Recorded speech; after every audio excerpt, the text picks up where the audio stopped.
We were just waiting for a couple final documents that are going to be presented today. I apologize for the delay. Good to see everybody again. So this is meeting number 2. This is the first of the marathon meetings, right? The 4-hour meetings. Want to thank Tom Lewis for providing some of the refreshments and snacks outside, and Emily from planning also has water stations set up because we know the room is pretty hot, but it's a lot cooler than it was an hour ago. So making progress here. I'm going to quickly review the agenda for today. And then I just want to make sure that anyone who wasn't here at our first work group meeting gets a chance to briefly introduce themselves to the group, just so that we are welcoming new members into the fold. So this meeting really is about making sure that we are all working off the same page of how the development review process currently works in all its complications and complexities and variations. So we're going to be doing a series of presentations from planning, and then we're going to be doing a series of presentations from the county exec's office to try and go soup to nuts from the pre-application all the way to shovels in the ground, knowing that it happens in different timeframes depending on the type of project, complexity of the project, etc. So my goal by the end of today is that everyone is really clear, at least on how it currently works, so that we can be figuring out in our subsequent meetings, where can we make improvements, right? So we're not going to spend time kind of digging into how does a particular part of the process actually work in detail. It really is to understand the full swoop of the process and just making sure everyone's grounded in that. Near the end of the meeting, we'll hear back from planning. We referenced this in the first meeting that I think, Robert, it was last summer that there was a retreat with developers last fall. And there was a series of recommendations that came out, short-term, medium-term, long-term. So we're going to hear some of what those are and any progress that's been made on some of those actions. We can fold that into the conversation as we're thinking about, again, what other improvements need to be made. And I think that's probably all we're going to have time to discuss. If we do have extra time, we can tackle some other issues. So let me just ask, at least for the folks who are in the room right now, if you were not at the first meeting on, help me with the date here, what was it, June 9th or something like that? 2 weeks ago, more or less. If you could just briefly introduce yourself, name, title, organization, who you represent, and then I'll do the same thing online if there's new folks there. And then I think everyone else kind of knows one another, and it's really great to have 10 cards out to help me remember who's who. Tom, I know you were at the public hearing, but you were not at the first work group meeting. Why don't you start us off? Sure. So my name's Tom Lewis. I'm the development ombudsman for the county, representing the county executive along with Meredith, and been with the county for about 1.5 years. And so he's already dug in helping us plan for this meeting. So thanks, Tom. Jason, I'm going to ask you to just introduce yourself. Sure. I'm here as an observer. Jason Sartori. I'm chief of the Countywide Planning and Policy Division here at the Planning Department. So welcome. And I know Jason really well because we've done a lot of work together on the Purple Line Corridor Coalition. So good to see you. Hi, I'm Chris McGovern. I'm the ISGS supervisor in the ITI division. I'm going to be an observer here and also show off that dashboard that we're referencing before. Right. Yeah, he'll be doing part of the presentations. Tanya, I know you were online last time. I was. But you can reintroduce yourself since people may not have seen you in your small box on Zoom. Sure. Tanya Stern, acting planning director with Montgomery County Planning Department, and just wanted to say it's very nice to join you all for a little while in person. I'm also just observing for a little while, and very glad to have you all here. All right, going around the room in the back. I'm Carrie Sanders. I'm the chief of the Mid-County Division in the Planning Department, and I'm also observing today, stopping in for. Great. Hi, everybody. Elza Heisel McCoy, Chief, Down County Planning Observer. Yeah, Patrick Butler, Up County Planning Chief, Planning Department, observing. Got the whole county covered here, all right. John Aiken, Montgomery Planning. I'm the new legal intern and observing. Want to acknowledge Kimberly, who took excellent notes. We're not calling them minutes, notes from last time, and she'll be doing that same job this time. I know, Diane, I'd just like you to reintroduce yourself since, again, you were in the little box on Teams last time, and so you're here in flesh and blood. Okay, many of you know me. I'm Diane Schwartz-Jones. It's good to see some of my old friend faces here. So nice to see everyone. And I'm here representing Senator Ben Kramer. All right, so then online, I know that there are some people. Excuse me. Oh, I'm sorry. I'm sorry. I'm sorry, right, you were at the public hearing, but Yes. not the first meeting, right? My apologies. No worries. I'm Amanda Farber. I'm here as Down County representative. Sorry, I was not able to make the first meeting, but really glad to be here now. And I was going to say I got involved with development during the Bethesda Downtown Plan. So very excited to dive in. And I know last time you asked folks how comfortable they were with the process, because I went back and I watched the Yeah, recording. on a scale of So 1 I to thought 5. About it, and I'm gonna put myself at a 2.5 because I feel more comfortable and familiar with the planning side of the Right. process and not so So much that's with good. permitting. Okay, So great. interested to learn more. Hopefully by the end of the meeting, you've edged towards 3.5, right? And we have our Up County representative here too. The first time we got Down County and Up County at the table. Great. Community is here. I'm Cherie Scott, as you said, Up County representative, do a lot of different things in the community, realtor by trade, active in more residential development. Happy to be here. Brought my daughter, she's interning with me this summer. Right. She's in high school at Blake, so thank you. Awesome. Glad to have both of you here. All right, so let me see if is there anyone online that was not with us last time? If you could come on video and off mute and just briefly introduce yourself. Hi, I'm Steve Schofar. I am with Department of Environmental Protection. I'm the Intergovernmental Affairs Division Chief. Great, thanks, Steve. Welcome. I saw someone else come on screen. I was at the last work session You meeting, were, but I'll okay. introduce myself anyway. I'm Tiffany Ward. I'm the Chief Equity Officer in Montgomery County. Great, yeah, I saw you at the public hearing too. Great to see you. Anybody else? And I know it looks like Meredith is on. Meredith will be leading off the presentation when we get to the county executives piece of the agenda. Glad to have you here, Meredith, and everybody else who's joined us online. Yes, I am definitely here. Thanks. Okay. Senator Kramer's on as well. Okay. Senator Kramer, welcome aboard again for meeting number 2. Want to just Thank you for that. Appreciate all the time and effort and energy that everybody's putting into the work group. Thank you. Awesome, great.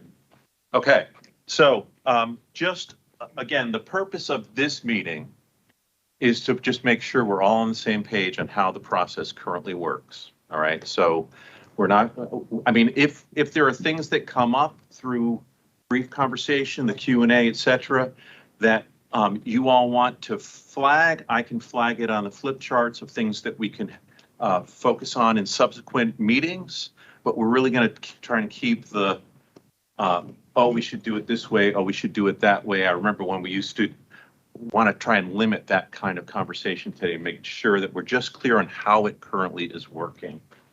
And then the rest of the meetings really are about, so what do we need to change? What do we need to improve? So again, just to ground us, the original charge for this group was to find areas of consensus to improve on the current DR process. And the final deliverable, which is where kind of the tight timeframes come from, is having something to Delegate Lopez and her committee by early October, so she can submit it for a bill for the January session, but she's got to have it by mid-October. It's not to say this group can't continue to work on other stuff, but in terms of what she's looking for and what they're looking for, That's the date. And I should just say, she is not able to join us today. Will join us for the next meeting. Delegate Foley, who's her vice chair, and I'm going to need help from someone on, I think it's the Metropolitan DC Committee or Metropolitan Area Committee from the state delegation. So Delegate Foley is the vice chair of that. She also has a competing meeting, but will be joining at some point for at least a short period of time. All right, so we didn't do this last time, and I thought it would be good just to share my thoughts about how we work together, since this is our first real work session together here. So, you know, the first one is really about listening with intentionality and goodwill and be respectful of all viewpoints. So I know, and you all know, that you all come from very different perspectives, walks of life, professional backgrounds, as you look at the development review process, right? So we know there's going to be areas of disagreement, points of conflict, but it's really about how we listen to one another in this process to see where can we actually find shared agreement. Speaking from your point of view, your stake, your interest, again, in whatever that is, but really trying to keep the benefit of the whole in mind, right? So we're thinking about how do we improve this for all the people who go through it, from the smallest residential-based developers all the way to large developers doing large projects. The whole being better economic development for the county and a better, easier process to navigate. I'm going to need your help as the facilitator and mediator for this, keeping conversations focused on topics so we don't end up having a lot of 4-hour meetings, for example, in September. Help me and help yourselves really clarify on the areas that have the real potential for agreement. And just in general, in the kind of conversation we have, we're all responsible for creating a supportive environment to elicit all the different points of view, issues, ideas, opinions, perspectives. So does that sound like something that's workable for this group? See some nodding of heads. Yeah. All right, yes. And anything that you want to add that would help our deliberations? Or is this enough to kind of keep us all focused on task? I think it was a thumbs up. A thumbs up? Okay. Yeah, Kimberly, I'm going to need your help to track what's going on online because. I'm not that. All right. So I appreciate that. Again, this is something that we all need to help each other with, not just me up here up front. Again, just to remind folks, we're looking for overall perhaps changing benchmarks, shortening timelines, identifying challenges and opportunities where we can improve, better alignment of functions, a way of working out conflicts, paying attention to external trends, making sure we're incorporating perspectives from various communities and constituencies, and also paying attention to planning board workload, which can factor into timelines in the process.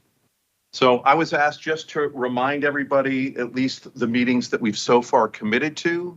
So this is the second of 5 that are already scheduled. I think, as we said last time, there's a good chance we'll have some meetings in September, but we're going to, I think, make that call probably by late July on, do we need them? If so, how many, for how long, to make sure, again, that we meet our timelines. So hopefully everyone's got this in your calendars.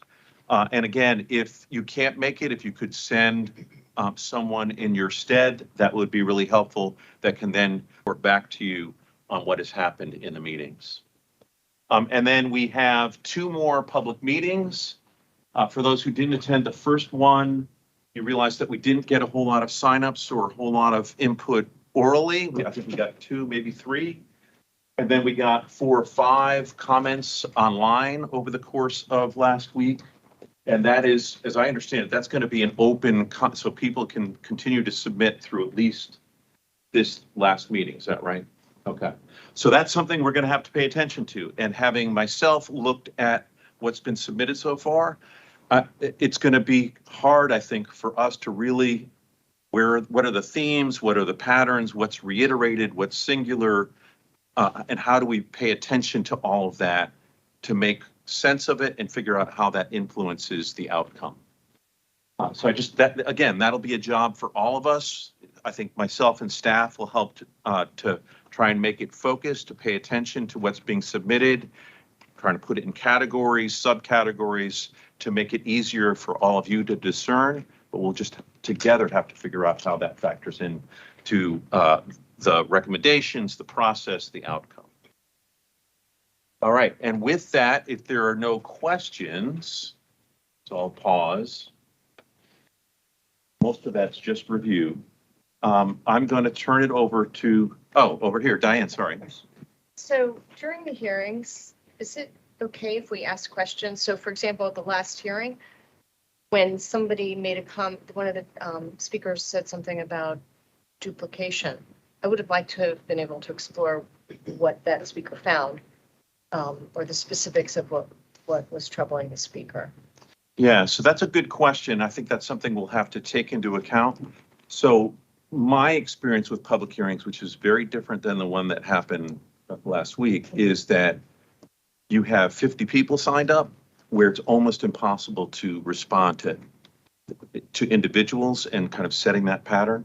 So I would say, again, this is just Steve speaking, that if it's a small number of people, then there's probably ample time to follow up. But if it really is, there's 50 people signed up, they only get 2 minutes and we've got to finish by 2 hours, then it will be harder to be in a position where we can do that. So actually, it would have been nice to follow up given how few people spoke. I hadn't even thought about that, but that's certainly something we can take into account as we get ready for the other two. It's a good idea. All right, anyone else? Robert, I'm going to hand it over to you. I think I need to stop sharing. And I'm already up. Oh, you're already up there, right? Already up.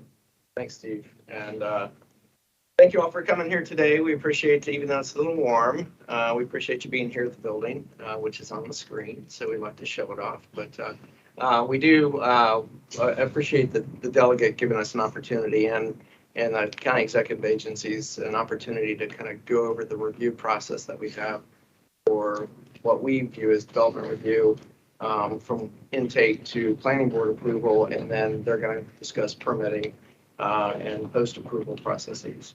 But just want to start off by saying that, the development review process has evolved over time. I spoke with Diane, Amanda just mentioned to me, we've got, every 5 years, there's a discussion about how can we fix some things in a process, whether it's us or whether another agency. And I think that's what we're here for, to kind of go over and discuss in a little bit more detail. And we've seen improvements come out of all of those discussions over the many years. So, but we do continue to work to make it efficient, equitable, transparent, with opportunities for just about everyone to weigh in. And we're going to go through some of those points here, and not just community, but development community as well. And then just kind of the broader groups that we hear from on a very regular basis. So the agenda that we have, we're going to go over the development review process, focus on some of the pre-application requirements, because what we heard, I believe, at the last meeting was, yeah, there's some, you have your development review process, but there are some things that are required or that are prompted before an application is submitted. So we're going to cover some of those items here so that everyone has a better understanding of kind of what is teed up before an application is actually submitted. And then just a review of the DRC agencies and their review and their lead agency piece of this. And just a reminder that we hear DRC a lot. That's one component of the development review process. It's a big one because it involves the collaboration and cooperation from all the different agencies. And then there is some post-approval process that we're going to highlight a little bit. And I know that kind of tag teams a little bit with what probably Hassan and his group are going to cover, but there is some that we deal with afterwards. But it's not tracked in the same way that the development review process is done. And then Chris has graciously allowed himself to come here today to go over a dashboard. And I think we sent that dashboard around with tracking of some of the projects, and then giving this group a better understanding of kind of some of the timelines that are involved. And he'll go through that in later on in the presentation. So just a heads up here, and we have all of the chiefs that represent our planning areas. And I know this was discussed, we brought this up last time, but we have Down County, which is essentially inside the Beltway.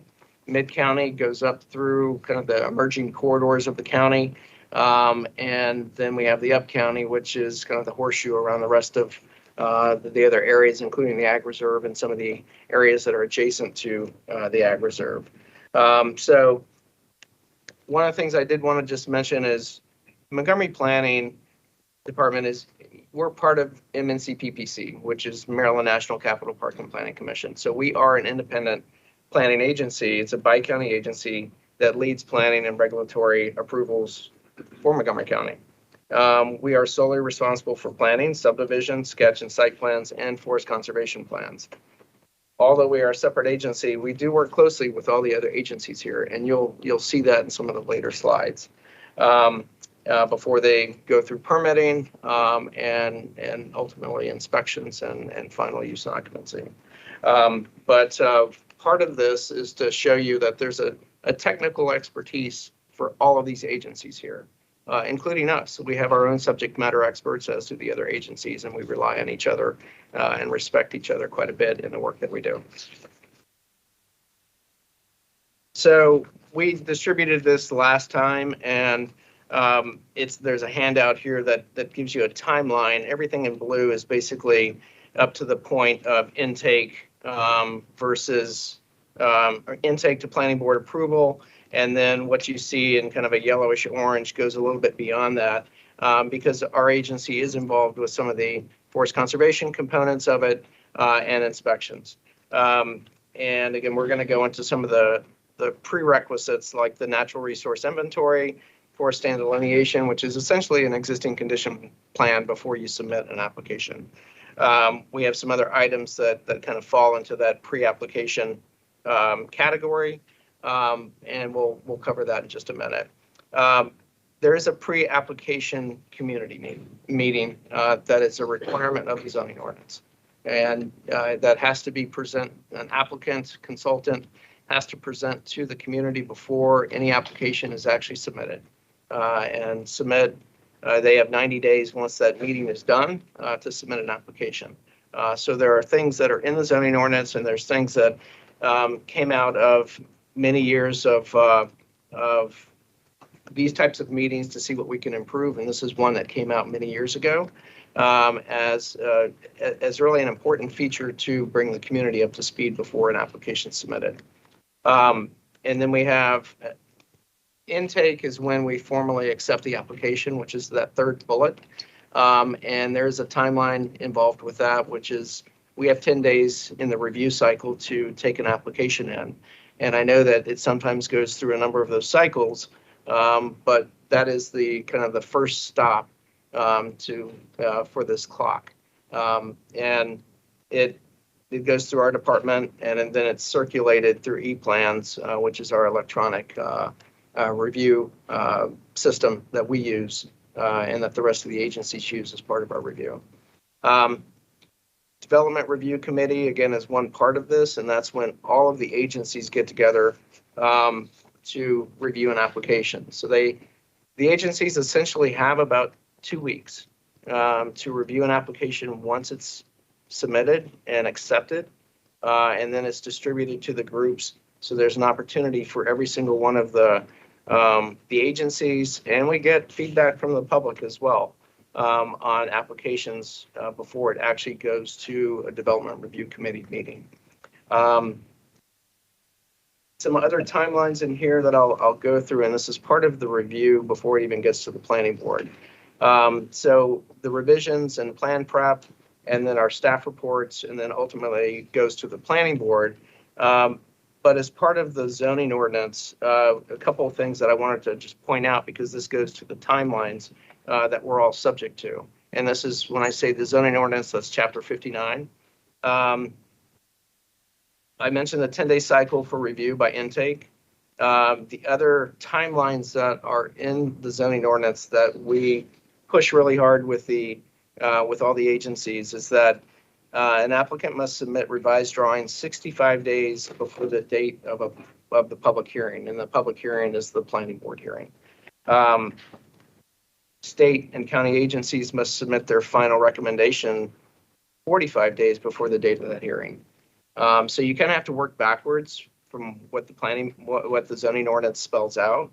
And then we have posting of our report, and any noticing is done 10 days prior to the planning board hearing. So realistically, the 65 days and the 45 days, you can knock 10 days off of that, because there's a time period where something is already posted. And when you're talking about reviews, the report and a project is already posted 10 days before that hearing. And that's an opportunity for everyone to read it and focus on it, and hopefully sign up and testify for some of the hearings. But again, these are all the timelines that we have in the ordinance are ones that we stress during our DRC meetings, and we lay these out in a format for everyone, all the agencies and the public, to understand this is what we're working towards.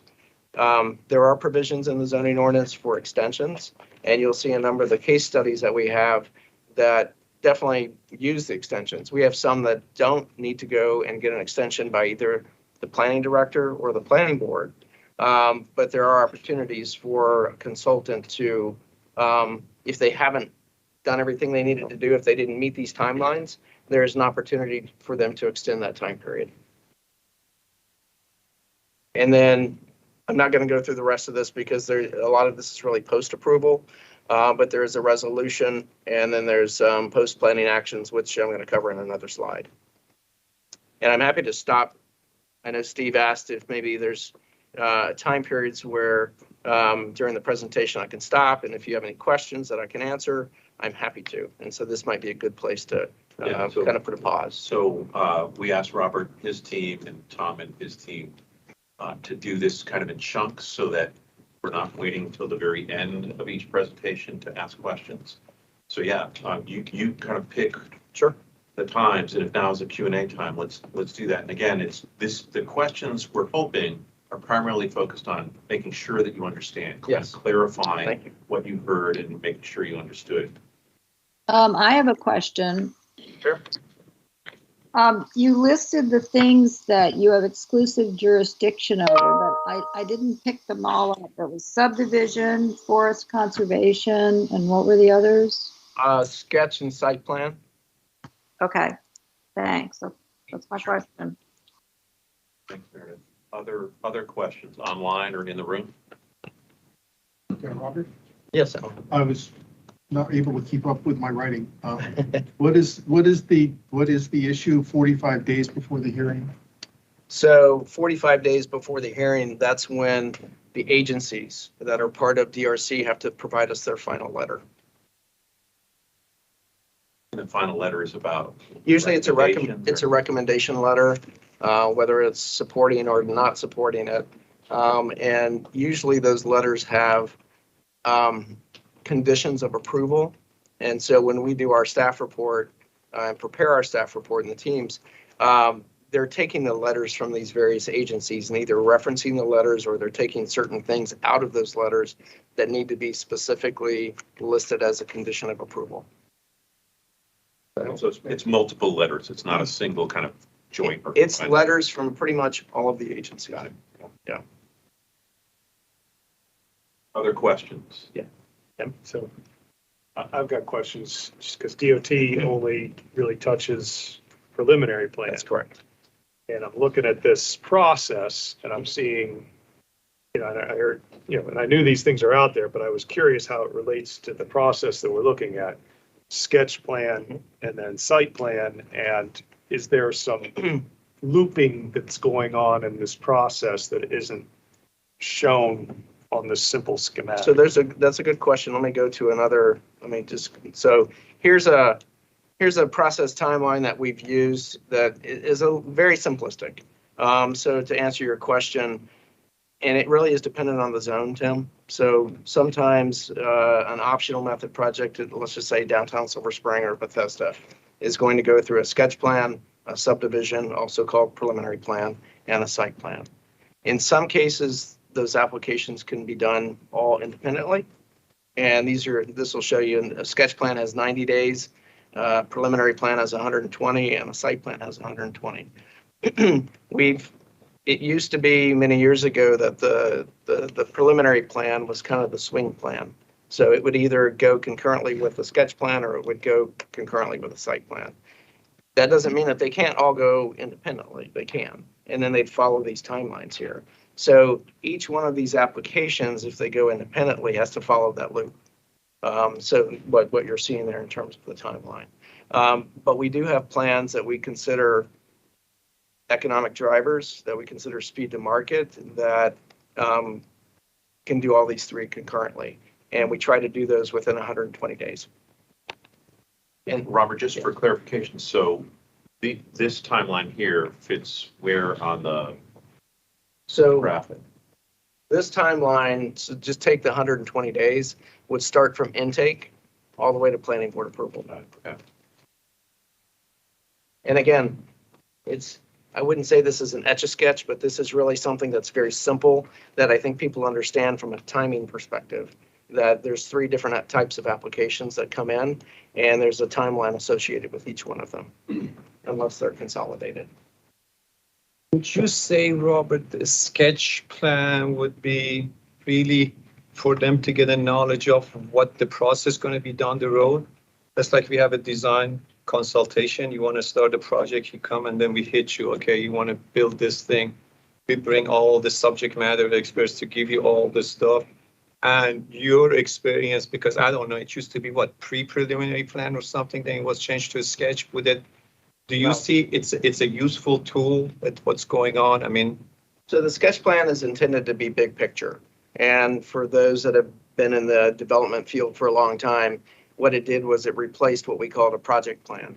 And that sketch, but now it's called sketch plan. And that sketch plan is really intended to focus on zoning. You know, are you in massing, big design, public benefits, or really public benefit categories at the time.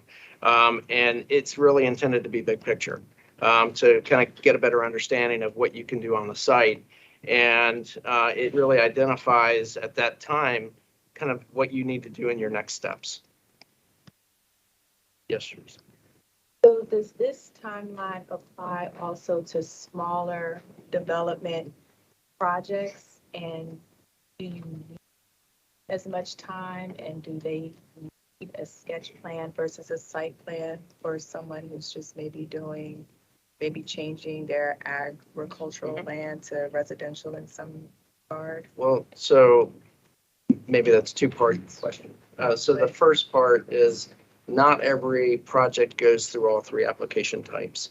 So and again, it's dependent on the zone that they're in. So if they're in an R60, R90, or 200 zone where they're just doing kind of a almost by right type of development, this is how many units I'm putting in, then they're probably only going to go through a subdivision, which is also called preliminary plan. In some cases, there might be a requirement for them to go and do a site plan for those types of developments. If they're using, and I'm going to throw a lot of letters out here, but BLTs, TDRs, things like MPDUs, if you go as an optional method and you're exceeding kind of the base zone on these sites, then in some cases they'll go through a site plan. The sketch plans are really, they're optional method projects, meaning you have a base zone, and if you want to go to the highest level that is mapped and is zoned on a site, then you can go through all 3 of these processes to get a higher yield on density, higher heights. But in return, there's some public benefits that go with that. CR zone, EOF, which is employment office zone, and I think the LSC, help me staff, I think those are the Can we three. explain what the acronyms are? to Yep, make sure we can do everybody that. knows? So the CR zone is commercial residential, and that's the predominant zone in a lot of the, in a lot of the more urbanized areas, but it's definitely extending beyond that as we do master plans. EOF is predominantly its employment office, and so that's limited, I think, in terms of areas of county. And then LSC is life science, and that's the majority of the LSC zones are out near Gaithersburg in our life science zones. So again, great question in terms of the process. It really is dependent on the zone that you're in and the type of development that you want to do. And then the second part of your question, I think, was more about, if I'm changing maybe a use. Yes. So if I'm changing a use that is either not allowed under as by right, or it tells you have to go through a different process. So a good example, probably a more recent example around here, would be the 4-H building down on Connecticut. Was, I believe, R60 or R90 zone. So traditional Euclidean, what we call kind of the by right type zones where it's traditionally housing. That was a R60 zone. And the property owner and consultant wanted to do senior housing there and change the zoning on the site. So there is an opportunity to do kind of a floating zone. So there's a lot of layers to this. Yeah. You can change the zone in certain cases. You have to meet certain prerequisites, but you can change the zoning on a site. Once you change that zoning, you likely still have to go through all three of these processes. And that process could take. Well, the rezoning could take probably up to a year, 6 months to a year. These processes, depending on how you do them, you can see the timelines that are mandated, the 90, 120, 120. If they were done independently, you're looking at a year. If they're done concurrently, then you've probably knocked off a third or 2/3 of that process timeline. That's a lot to throw at you. So no, but it's good. I mean, the reason for the ask is because with the newer master plans and just like in terms of smart growth and people, some people are moving toward agricultural. Sure. They have a lot of land residentially zoned that where they could throw a farm up there and that farm can become income producing and, serve the community, things like that. So just understanding that process and seeing, how that can preclude someone from wanting to move forward with it. Yeah. I heard the one testimony of the lady who was just talking about the ADUs and how some people were discouraged from, proceeding through the process because it's difficult for developers who do it all the time. So non-developer people who just want to try to maximize the use of their land, it'd be good for them to. Well, and sorry to throw even more into this, but there are other plan types that don't necessarily just go through the planning board staff. Like there are conditional uses, which they're uses that are permitted in the zoning ordinance, but you have to fulfill certain requirements in the code or in the zoning ordinance to have that use. So a good example, you could have, in the ag reserve, you may have some things that, and I hate to say like landscape contracting businesses, you might have certain wineries, vineyards, things that may be permitted under that zone, but they require a different type of process to go through. And that process we go through it here, but the ultimate decision maker is typically is OZA, which is the Office of Zoning and Hearing. Okay. So we have a hearing examiner that's, in most cases, the final decision maker. Any changes to zoning in the county, it goes through our process here, but then it also goes to the county council for their final approval. So any change to a zone. So I want to get off track, but going back to Tim's question when we started on this. So okay, do you want me to go back to that? No, this is fine because this is actually okay. It's so a developer comes in with an idea, and so I guess this pre-application process kind of starts there. And do they do they come in and talk to you all about like, okay, we want to do X and we're gonna, and you give them feedback before the process gets to where they're gonna submit and have the public hearing and so forth? How does that work? And is that kind of does that loop back and do you work with some of the agencies at that step to get, so that's. Great question. And I do have a slide here on some of our pre-application type of work that's done.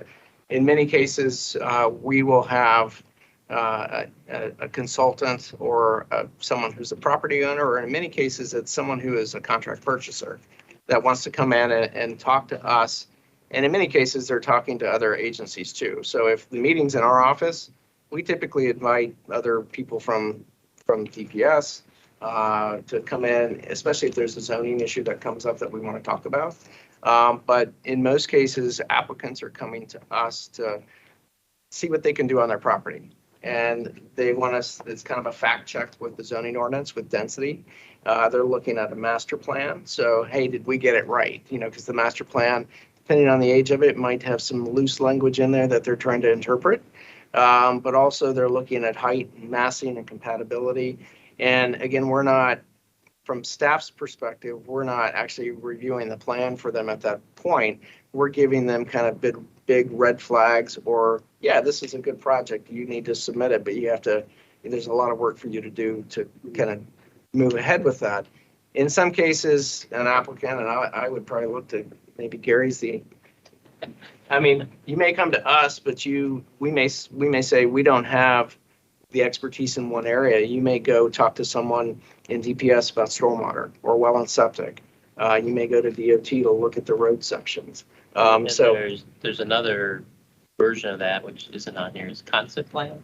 You're gonna get into that. So you can get like a preliminary, and get all the DRC comments before applying. So, yeah.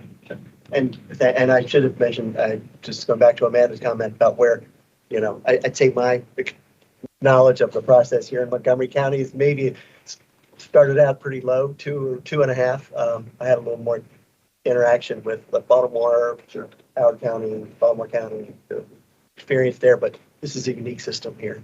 Well, it's a unique system, but it also shows that there's a lot of coordination between the agencies to make these projects happen. I've worked in other development areas, and you do have a similar approach in some other jurisdictions as well, but you may not have a planning board. You may not have other components to it that that go one way or another. This is our process, though, and again, I think it shows that there's a lot of layers to it, and we're here to help kind of navigate people through that process. Can I just throw in just 2 cents, just as an observer? But before working at the planning department here, I worked for the DC Office of Planning for 8 years, and I didn't oversee the development review process there, but just wanted to note that there are some components of this process that's unique to Montgomery County, but the overall process is not unique to Montgomery. Right. In terms of the planning department being the lead on the development review process. In DC, they have a zoning commission. They're the ones who actually make those decisions, the same decisions that the planning board does. But at DC, they also have a process where they consult with other agencies as well throughout that whole process. So I just wanted to add that for everyone's, I totally understand that. Yeah, it's a little different structure here. Sure. So Meredith has a question, and then I think Amanda had either a question or a comment. Meredith? Where's your hand up from before? Can you hear me, Meredith? All right. Amanda, you're up. No, wait, I'm here. Okay. Can we go back to the slide before? The one with sketch and yeah. That one?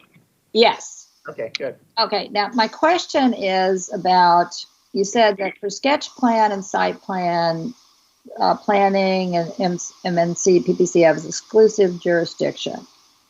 But for preliminary plan, that it sounds like that's when the county agencies participate.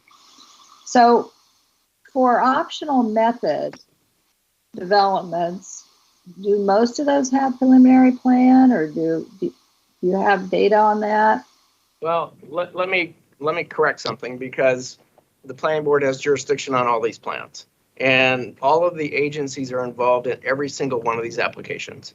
When it comes to subdivisions, DOT takes the lead on subdivision issues when it comes to roads. And it's site plan, it's DPS that takes the lead on things that are related to stormwater, related to well and septic and other things like that. So all of the agencies are involved with every single one of these applications, but there is a difference in terms of who takes the lead for providing comments to us. So that's, I think, the first part of your question. The second part, optional method, we covered that a little bit. So optional method means I have a base zone on my site, or I have a base density. And for those that I'm hoping everyone knows density, but density is square footage, it's FAR, which is floor area ratio. And that's something that, it determines how much available capacity you can put on your site. Whether it's housing units, whether it's office or R&D type square footage or the like. Optional method means I'm going above and beyond that base zoning. And there are provisions in the zoning ordinance that say how much I can go above that base zoning. And so that's basically your optional method. In some cases, let's take Clarksburg Village was an R200 TDR zone. TDR is transfer development rights, which means I have a base zone in my R200 zoning. And if I want to go above that base zone, then I can purchase density rights in the ag reserve and apply them to my site. That's essentially what you're doing. By that would be an optional method project. I can do it with MPDUs. If I want to provide more MPDUs on my site, that could be an optional method type development. Well, Robert, can I just ask then, you had said that you had exclusive jurisdiction over subdivision forest conservation. Sure. But it's more just over forest conservation, isn't it? No. We have, when I say we have jurisdiction, the planning board makes the final approval on all of these types of applications. Right. But what if, well, okay, we can talk about that later. Yeah, I see what you're saying. Okay.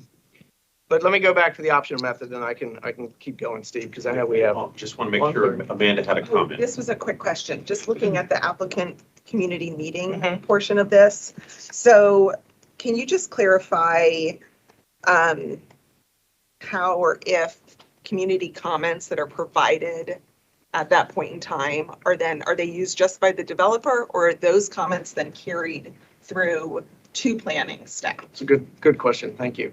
So when you as a community member go to a pre-application meeting, a community meeting, you sign in, and if you have comments, you can list those comments. In some cases, the developer or applicant is responding to those comments there. In some cases, they may be taking notes before. We hope sometimes they'll make changes to their plans if they hear comments that would have an impact. Sometimes that happens, sometimes it doesn't. But when an application is submitted into our office, there's an affidavit that is provided with that application of the community comments. And so our staff uses those. We look at those to make sure that, hey, this came up during this application, the pre-community meeting. Was it ignored? Was it taken into account? Is it something that is relevant that we need to look into a little bit more? And it doesn't stop there. I mean, it's the start of a conversation, I think, for each application. And we have a lot of meetings with community representatives throughout every single type of application. Would you like me to continue, Yeah, Steve? Okay. Oh, I think. Another hand? Not sure. Steve? It's not showing up. Oh, Senator Kramer. Yeah, thank you. And I appreciate all the discussion that's happening. And this is not quite on topic, but it does tie in. So there, of the 24 jurisdictions in the state, 22 of them, if I understand correctly, have the development and permitting processes directly under local government. And it's only Montgomery and Prince George's that have this sort of divided development process. Can you, for the next meeting, identify any other jurisdictions nationally that do the process the way we are doing it currently in Montgomery County? I would be very interested in knowing what other jurisdictions across the country are doing it this way. Is that something that could be identified for the next meeting? So Senator Kramer, I just want to make sure I'm tracking. This is Steve. I want to make sure that I'm tracking the question. Does it have to do, so this is well beyond just development review. It's about the kind of the organizational structure and reporting that happens within planning in a county jurisdiction. Is that where, and where there's a similar kind of governance structure that's at least two jurisdictions together? Is that what you're looking for? Yeah, in other words, we have currently in Montgomery County, we've got Montgomery County's permitting services. We've also got that portion that goes to a state-created agency, and 22 other jurisdictions in the state do not do it this way. I'd be curious to know, are there any other jurisdictions nationally? And if so, what are the numbers that are doing it this way? I mean, I appreciate the fact that you're doing this overall review as to what the process is. But my question is more specific to why is it like this in Montgomery and Prince George's in the 21st century? And are other jurisdictions doing this, or are we exceedingly unique in Montgomery County in this process? So that's I'm just, I figured maybe the folks at Park and Planning would already have this information, if it is done elsewhere in the country, or are we, the only ones out there that have this sort of multi-governmental approach to planning? Can I, do you want to? Yeah, I think that would be a good topic of discussion for another work session, Steve. I don't know the answer to that nationwide. I don't know that we've done a study to see who does it from the same way we do it. I think if we look at the process, we definitely need to look at it from start to finish. And that we heard that loud and clear, that we're looking at it from when you submit an application to when you get a shovel in the ground. Can I ask a question? Mm-hmm. Because it sort of relates to what you just said, Robert. And since Steve, as long as you're over there at that board, I made a note for sort of a parking lot question, which is that, Robert, I appreciate the description that you gave about, for example, talking about forest conservation, and that the planning board, response to Meredith's question, that the planning board determines and approves the forest conservation plan. But I think what would be helpful to understanding this conversation, I know this is not for today, is the interrelationship between the forest conservation plan, the stormwater plan, the stormwater concept plan, and the sediment control plan. Because those things, and the NRI FSD, the Natural Resource Inventory, those things do intertwine. And so how they relate to each other and how it relates to the timeline, I think would be worth having a future conversation about. They absolutely do intertwine, and that's part of the review process. So we work collectively all the time with every application with DPS. So we're making sure that whatever we see, they see at the same time, and I think our electronic system helps with that. And it shows you that we're looking at where easements go, grading goes, stormwater goes. A sediment control plan has to match the forest conservation plan. And so maybe that's the easiest way to say it.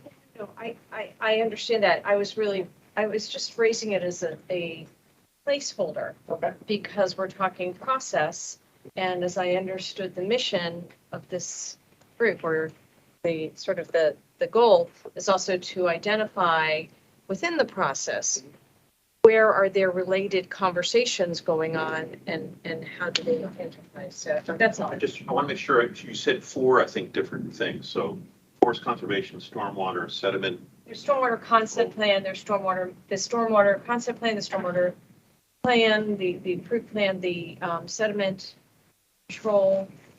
Am I missing something? NRI. What is it? NRI. Oh, yeah, I did. Yeah, I did mention that one. That's the starting point. Noted, and we'll make sure that we take a closer look at that in meeting 3 or. And part of this may answer your question, at least the NRI piece of it, but, so I'm going to go ahead and, go ahead. if you don't mind, Steve, continue. So we were asked to look at some of the pre-application requirements for applications. There is a traffic study or that's part of every application that we do. Sometimes it's a traffic statement if the amount of development is somewhat de minimis. But we do have, there's two aspects to this. Traffic scoping is looking at intersections, so that need to be evaluated as part of a study. This is a requirement when you submit your application to have those studies completed with an application. We have been pushing to get them done ahead of time before an application is even submitted, because there's timelines associated with these. So a traffic study, once it's accepted, it gets distributed to both Department of Transportation and State Highway Administration. DOT has 30 days to review and provide comments. SHA has 45 days. And so one of the sessions that we had probably 5 years ago, we identified that this is a major problem. If you submit an application and you submit the study at the same time, the 45 days for SHA to review, we've already gone through half of the cycle already before they've even provided comments. And so thank goodness we have a lot of consultants that have been really good about submitting the information ahead of time so that the clock for the study doesn't conflict with our application timelines. It's a requirement for the application. It's not a requirement that they submit it ahead of time, but most are doing that. We also have, so for well and septic with DPS, there's percolation tests that require septic fields. The well and septic department is in DPS's purview. The only way that, in the way that the code is written, is that if you want to submit a plan that shows where my perk tests are going to be located and ultimately where that work is going to be done, you needed to have a pre-preliminary plan. And that was it's a pre-subdivision plan. And it never went beyond DRC for that. It was an attempt to identify a plan that showed me a location, maybe a layout of a property, but where perk tests were going to be done. That required a fee. We changed that recently with the approval of DPS to require just a concept plan. It goes to our DRC committee and does not go beyond that. And it gives everyone an opportunity to comment on an application, but specifically to let an applicant or a consultant move ahead with perk tests. So this is one thing that the concept plan helps them out a little bit because it doesn't cost anything. We understand it costs to submit an application, to prepare it, but we don't charge a fee for that.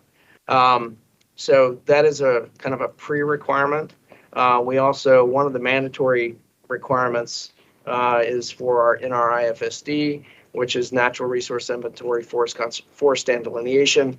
That is an existing conditions plan that really focuses on the environmental features, on soils, a lot of the hydrology on the site, so that it gives you an envelope for where you can develop. And that's really what that does. We have a 30-day review period for that. And once an NRI FSD is approved, and that's approved by our planning staff, then an application can be, they can use that for their submittal. That is required for all plan types, sketch, subdivision, and site. And it, in NRI FSD, the validity period for one of those is 2 years. So if someone decides they're going to do the NRI FSD, get it approved, they can essentially sit on it for 2 years before they even submit an application. But most, that's kind of a precursor to the development activity and applications we get. If we get an NRI FSD in, we know that we're going to get an application pretty soon afterwards for that site. Gary mentioned a concept plan. This is not this plan type is not in the code. This is something that we, in planning and in combination with some of our other agencies, looked at in terms of how do we speed things up, how do we reduce some of the costs, but still a concept plan is very simple. It's intended to give us an idea of what you're proposing on a site and raise any kind of red flags. It's not statutory. It does not get approved by the committee. It does not get approved by the board. It stops at DRC, but it provides an opportunity for a development group to come in and talk to us about a site. We do use these as a precursor to some of the application types that we call speed to market. So speed to market was identified as part of a group with the county executives, agencies, and the county executive himself to look at how do we focus on affordable housing? How do we expedite those processes? How do we expedite biohealth? That's what speed to market is. And what it does, essentially, a lot of that combines the plan application types that we already showed you. But what we require as a planning department is if you're going to combine all three of those applications, we want to see a concept plan ahead of time. And that really just raises red flags and gives everyone an opportunity to weigh in on it. We already talked about community meetings. There's a pre-community meeting, and then there's all kinds of opportunities during our process to meet with us, but also testify when it does go to the board. We already talked about intake as well, and there's public noticing that's included with our intake. So once an application is submitted, we do collect the fees. It's distributed through our e-plan system, and there is a public notice that is sent out, and the site is posted by the applicant. So, yep, just a quick question there. So, and I know that's highly variable, but what's the quickest someone can go through kind of the pre-application process if they're really on point, kind of staying on top of everything? So, for like a concept plan? Yeah. So if someone wanted to submit a concept plan, submit it, it goes through our intake. So let's just say, let's use the baseline 10 days cycle, gets accepted. They get put on a DRC agenda, and that DRC agenda is usually about 2 weeks later. So let's just say a month. But a lot of times we have a whole consultant group that's coming to talk to us ahead of time. Because they're trying to figure out, are there any red flags? Are there any issues that are coming up that we need to address before we get the rest of the agencies to provide us some comments? The pre-concept plan, some of the traffic and septic, and what's kind of a typical timeline? I mean, is that months? Is it? It could be months. It could be years, because we have some people that want to come in and talk to us. And, maybe a good example, Steve, would be project that comes up that is on the market. We may have 6 different people come in and talk to us about 6 different potential applicants that are trying to figure out what they can do on a site. So we may see until it goes under contract with some kind of contract purchaser or to actually submit an application. It could be a month, it could be years before something happens. So that one's a little bit harder to, I think, put a time frame on. Yeah. All right. So, so you have, just if I might, do you have specific issues? Do you have like a checklist of things that you ask them to put in, that they know what to put in? Yeah, there's an application for every single one of these plan types, including concept plan. Okay. So that, it's, the old adage of garbage in, garbage out. If you want to provide us as much as you can, we're going to give you a lot more feedback. Right. If you don't provide us much, then there's going to be a whole list of comments that says, at the next stage, you need to provide X, Y, and Z. Yeah. This, I somewhat self-explanatory. This is the list of groups that are part of the Development Review Committee, and that provide comments throughout, and eventually provide us the letters that we need to either support or have some other kind of recommendation on a site. Each one has a specific role in the type of application that's submitted. And I don't know how much detail I need to go into these, but each application and each agency kind of is a subject matter expert on their piece of it and provide, and collectively it's the committee, and that committee is providing feedback on an application. Are there prerequisites for each department that someone should be trying to meet in order to like get the gear ahead of time? Sure. I mean, a good example, and I have a case study in just a minute. One would be, so we took an application to the planning board that got approved in early June for a project called Evolution Labs, and it was a biohealth project. There was so much discussion about an MOU between our Parks Department, Department of General Services, and the County Executive's Office, and permitting services about parking. Mm-hmm. So there are some things that you can do ahead of time to kind of preempt some of the cycle that you get in, because what you don't want is to go to a DRC meeting and get a comment that says you haven't addressed, you have an MOU to do, and they probably knew that ahead of time. So you needed to get it done ahead, as part of the application. If it's completed, then things go a lot smoother in the process. That's just one that came to mind because we have, but there may be many other types of, historic preservation would be a good one. So we have an application. I met with, let me backtrack. We had someone contact us about a site in East County, and they were looking to put in a few homes. And so they were they'd have to go through the traditional subdivision process for that. We had we had some plans that were submitted to us that we raised a red flag. It was well on septic, and it showed a cemetery next to the site.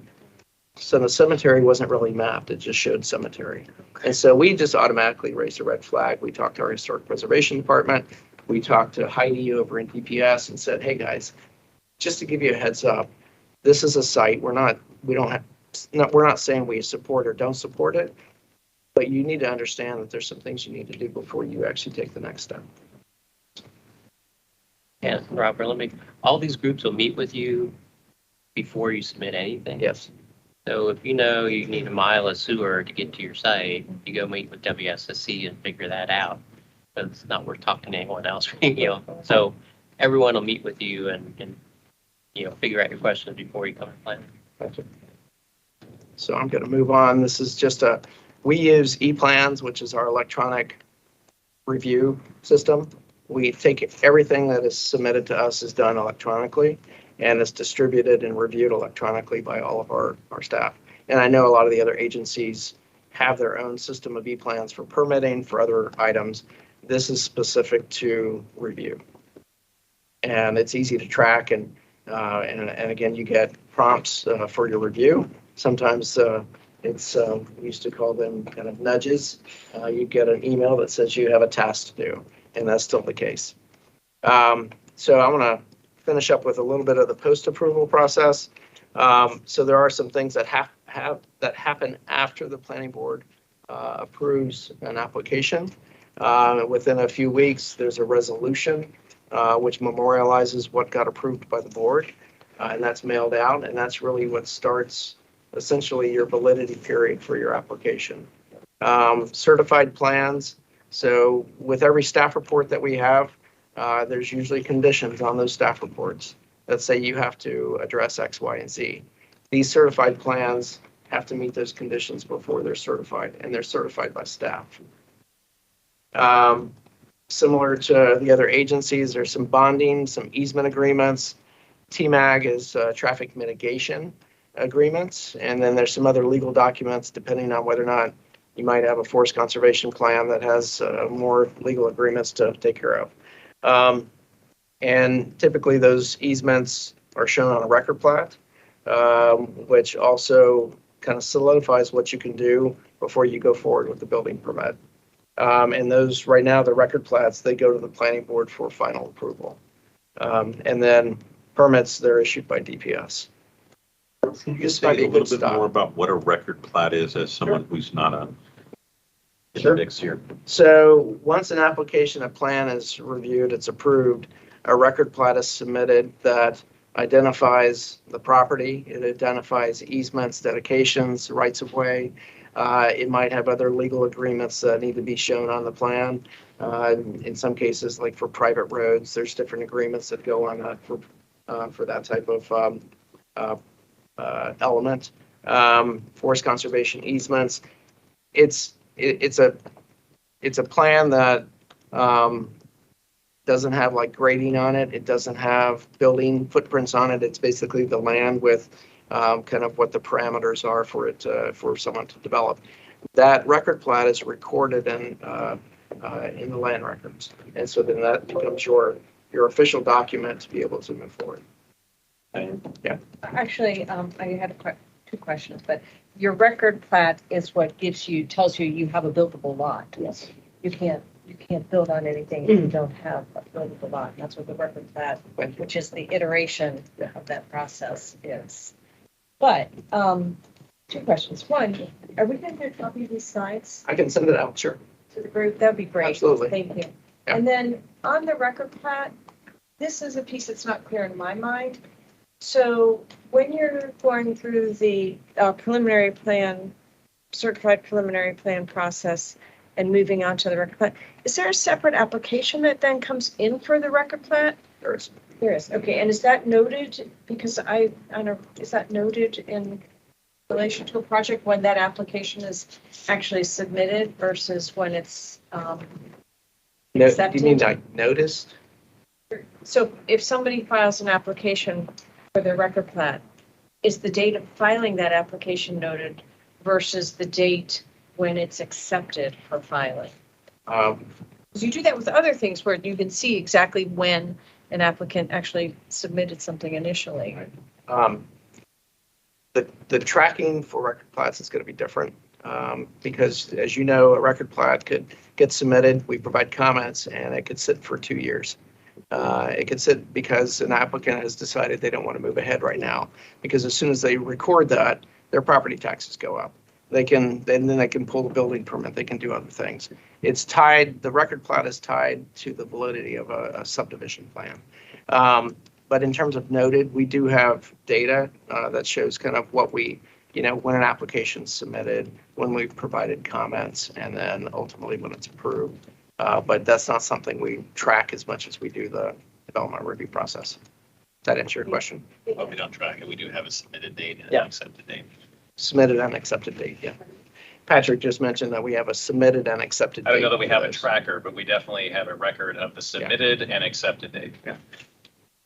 So Yeah, all these things are in e-plans, so that's where everything lives, and that's why e-plans is really useful, because you could see when everything comes in, you could see how long it's been with different reviewers and when it goes out.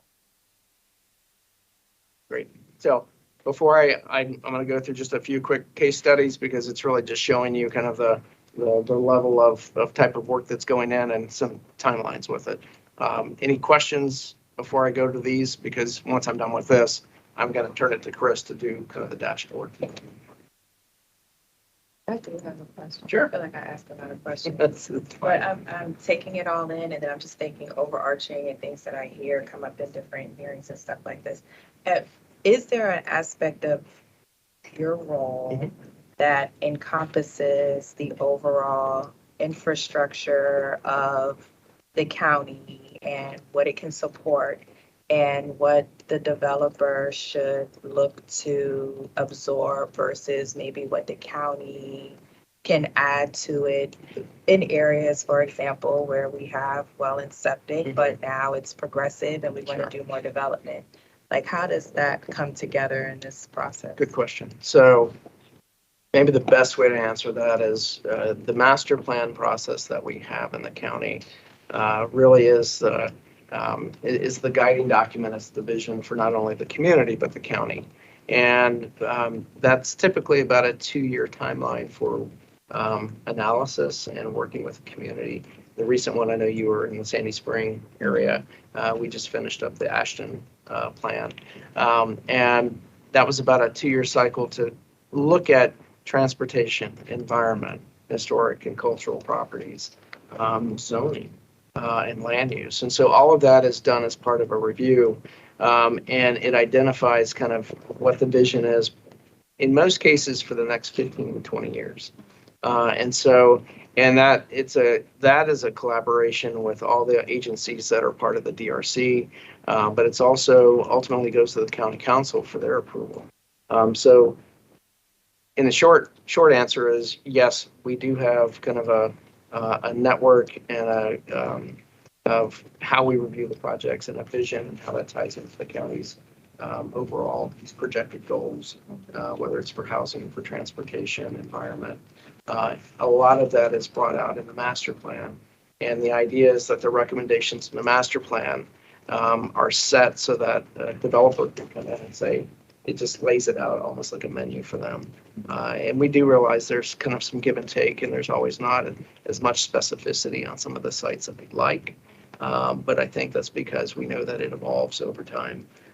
But does that answer your question? Somewhat. If more questions have come, but I'm just going to hold them. And So Okay. I think you can also mention that the GIP, the growth and That's infrastructure true. policy, plays a role in Nathan's territory. So that's probably a whole other conversation, but the planning board does have to, as part of their decision, they have to make sure that the project meets the county's adequate public facility ordinance. And so there's a whole sort of separate document or set of guidelines that the growth and infrastructure policy that gives that guidance that our staff uses in their evaluation to determine whether or not the project will need to make some changes to help meet transportation infrastructure adequacy, as well as schools capacity. And that actually is going to get, that's undergoing the next revision right now.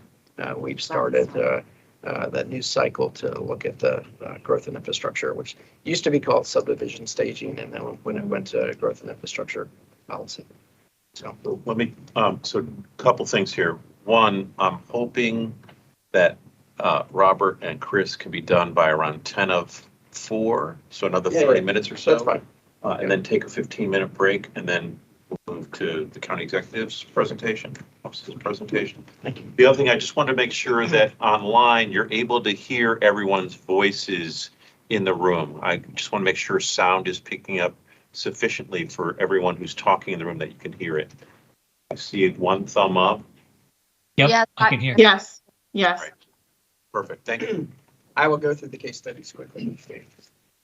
So we wanted to just give you a few studies, and some of these are kind of speed to market. It shows you timelines. This is one I just mentioned, Evolution Labs, and I will send this out so you don't have to read and take notes on all this stuff, but it's about 1 million square feet of life science and research development that is right next to Wall Park in White Flint area. And public benefits included through block connections, and then public parking for the swim center. Our Parks Department was very involved with this, along with the county executive agencies. This one had a sketch plan amendment, preliminary plan amendment, and a site plan amendment because originally it was approved for housing. But it came back in, and all three of them went together, but what we asked for as a combined application, but we asked for a concept plan because they were changing the design, compared to what was there before. And we did consider this a speed to market. So what you can see here was this one. When you have all three applications, we try to do them within the 120 days. This one went to the board in 111 days. And there was a lot of really good coordination between the agencies on this one. Just as I put over here, this is one that had a parking agreement that was significant not only to Wall Park for the Parks Department, but Josiah Henson because it's being used for parking there. And also the county needed it for other parking within the area. So a lot of coordination on this site that went really quickly. Battery Lane District, so there was an overall sketch and subdivision plan for a very significant part of Battery Lane in downtown Bethesda. And what resulted from that is we have a overall sketch plan, overall subdivision, and there were multiple sites along Battery Lane, and each one of those sites has come in for a separate site plan application. The latest one that we did in 2022 had 315 multifamily units with 15% MPDUs. MPDUs is moderately priced dwelling units. And then this one implemented one of the major visions in the plan was 3 through block connections, which means an access from, in this case, to the North Bethesda Trolley Trail, to Battery Lane, and then another one to one of the other sites. And this was taken to the board. Took 188 days and had 2 extensions that were part of that application. So I'm not just showing you ones that went, within the timelines. We're going to show you ones that definitely, there's a story to every single one of these application types that come in. And we're not pointing fingers at anyone. It's just that's how long they take sometimes to get to the board. This is a subdivision, Seneca Farms. It's out kind of the Darnestown area. Site plan, 27 single-family detached units under the optional method cluster development. So in this case, cluster development means that you can have smaller lots, and in return for these smaller lots, and typically a little bit more density or more units, in return what we get is more environmental preservation and more open space. So this one had quite a bit of protection of environmental features. ROS is rural open space. And there were some amenities that our Parks Department worked with the applicant on for accessibility to other sites around that and to the open space pieces. This went to the board in 148 days. Milestone Innovation Center. Real quick, this is Milestone that's up at Father Hurley and 270, and it had an approval back in 1987. And then again in 2001, and we had an applicant come in that wanted to do biotech, and basically put this in as a kind of flex space. So with the hopes that they get an approval and then they can retrofit whatever they need to on the site within the parameters that they're approved for a biohealth tech company. And you can see the amount of development that was included with this application. Major revisions to this layout because originally this applicant wanted to put in another access point off of, I believe it was the Father Hurley ramp, and that didn't go over as well with some of the transportation groups, and they revised their application. And that was part of the 156 days that this went, that it took to get to the board. So when you have revisions to a plan, it means everyone has to regroup and rethink how they need to review their plan and come up with conditions of approval. And I think this is the last one I have. And Sligo Apartments, this also went concurrently. This is the old 3rd District Police Station in downtown Silver Spring off Sligo. And it came in as an art space community. Very successful. It's completely built out right now. We took all 3 plans concurrently, not only because it had a significant amount of affordable housing at 24.5%, when the requirement in most cases was 12.5% or maybe 15%, depending on what area of the county you're in.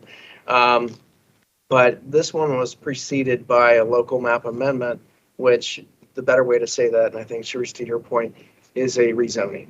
So this project was rezoned from a traditional, I think it was R90 type site. And R90 usually means like you can get about 9,000 square feet per lot on a piece of property. the local map amendment preceded this, and it was pretty detailed. And so we felt like this could go in as a speed to market type of project. And we took this to the board in 106 days.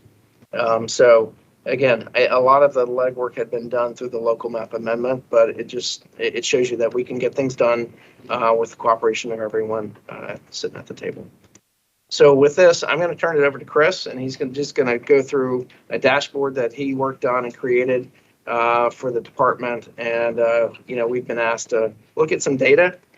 Chris, do you need? May I take that corner up there? Sure. Take the corner. Good question, Robert. So all 5 of those projects, were they within the last 3, 4, 5 years? Good question. Sligo Apartments is probably it's built out. It probably was approved, if I had to guess, in 2019. Milestone was approved recently, probably within the last 2 years. Last year. Seneca Farms last year. Battery Lane District, that was very recent, within the last 3 years. And then Evolution Labs was on the board's docket in June. Yep, sure. So, hi, everybody. I'm Chris McGovern. I'm with the ITI division here. We work specifically with the GIS section, and we're, by the way, the rest of this 3rd floor here, so right at home. One of the things we do is we run, let me just show you my website first. We have a number of things in the GIS and mapping section of our planning website. Our MC Atlas website, which has a lot of the mapping data that a lot of people use. The data download section has a lot of the base mapping stuff, the property layers, the contour data that all the site the site planners are taking that down and then submitting them back to us with their plans. So we provide some of that there.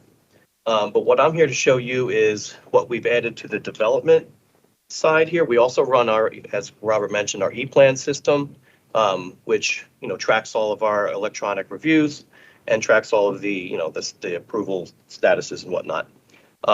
This is a place where you would search for things. You could type in a plan number here. You could have a full plan list and just peruse things. But what we're here to show you is we've added this development dashboard here, which I've already opened. So if you click this, and you have the link, I understand, to this dashboard.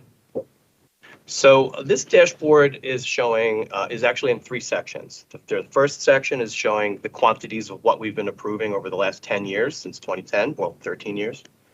The second one is what probably the most germane to what we're talking about here, which is all of the plans that we've done since 2018. All the review times. Now, we're only going back into 2018 because the e-plan system has been evolving over time. The data standards upon which it records all of these approval statuses and review statuses has only become reliable enough, I think, for that point for me to make a dashboard since 2018. So that's why that's from that point forward. And then the third portion of this is just a general kind of statistics thing about all the plan types we have. I thought I'd start with that. We talked about some of these NRIs, the forest conservation exemptions. These are all of the different plan types that we have here at the planning department in this little corner here in the bottom left. So like, for instance, you could see in site plans that in the last week, we've taken in 4 new site plans and 11 in the last month. Forest conservation plan exemptions is one of our more numerous ones. It's a prerequisite for a lot of things. And so you can see that we've done 6 of them this week and 19 in the past month. And then of course, sketch plans, those are only in CR zones kind of downtown. So there hasn't been any of those recently, but within site plans and preliminary plans, we've, got a number of those coming in this past week. So you can kind of get an idea of, how much stuff we're taking in here. This is just how many project views there have been over the past week. Here we are today. Today's not done. This was last Thursday, 4,500. This is the public and also staff and other county agency folks have been just, accessing this stuff through this website. And so this gives you an idea of the activity levels that those are receiving. This little table in the top right is just showing which plans are being trending, so to speak. And for whatever reason, the Federal Plaza West people have been hitting. Sometimes something happens in the news and one of these plans will blow up and you'll be wondering what that's about. So the first dashboard again. Since 2010, what we're tracking is this is not talking about forest conservation exemptions. This is not talking about NRIs. This is just preliminary plans and standalone site plans and administrative subdivisions, which are essentially preliminary plans. That are the things that we track the addition of dwelling unit approvals and or commercial square footage approvals. And so as you can see then, there's been 492 of these plans that have happened since 2010 with 1,077 corresponding amendments that have happened. Only these 492, though, contributes to the actual numbers of dwelling units that we've approved. So what this is showing here is that we've actually approved 38,000 dwelling units since 2010 and 13 million square foot of commercial development since 2010. The way this would work is you could click one particular year, and you'd see that in this particular year, 2022, that we've approved 37 plans amounting to this many dwelling units and commercial square footages. You could similarly filter this to the Down County region if you wanted. And then you see that number here of how many the Down County division has approved in 2022. We could also then view the approved plans table, which is those 11 plans that Down County did in 2022. And you can see that's what these are. One thing that's kind of interesting when you look at one of these things is sometimes you see a plan that approves dwelling units, and you see this column here is how many dwelling units were approved for each plan. Occasionally, you'll see a plan that is removing retail or removing commercial and adding, dwelling units. So I just want to pointing out that sometimes you see that there's a net effect, like on some of these approvals. Let's see if I can find one of those. I think if I did Down County, area of Down County, different years. I was just hoping to show that there might be a plan that showed one of these negatives. So like, for instance, this Hampton East plan here approved 150 units at the expense of some office space. One of the things you can look at is you can click on the plans link here.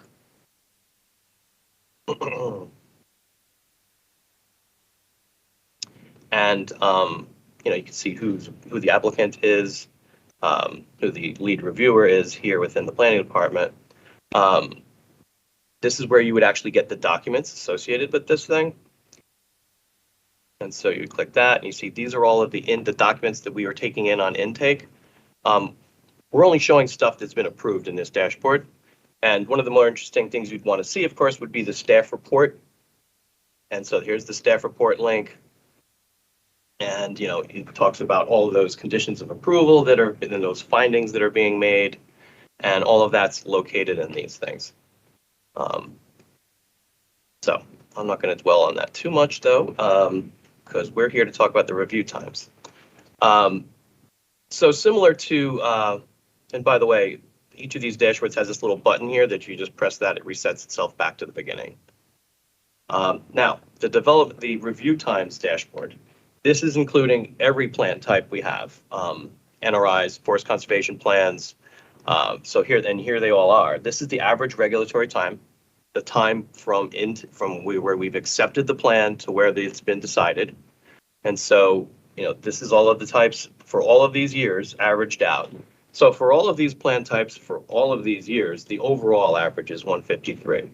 If I was, and of course that number matches, well, if I was to click 1 year, that 143 would correspond with the height of this particular year's on the graph.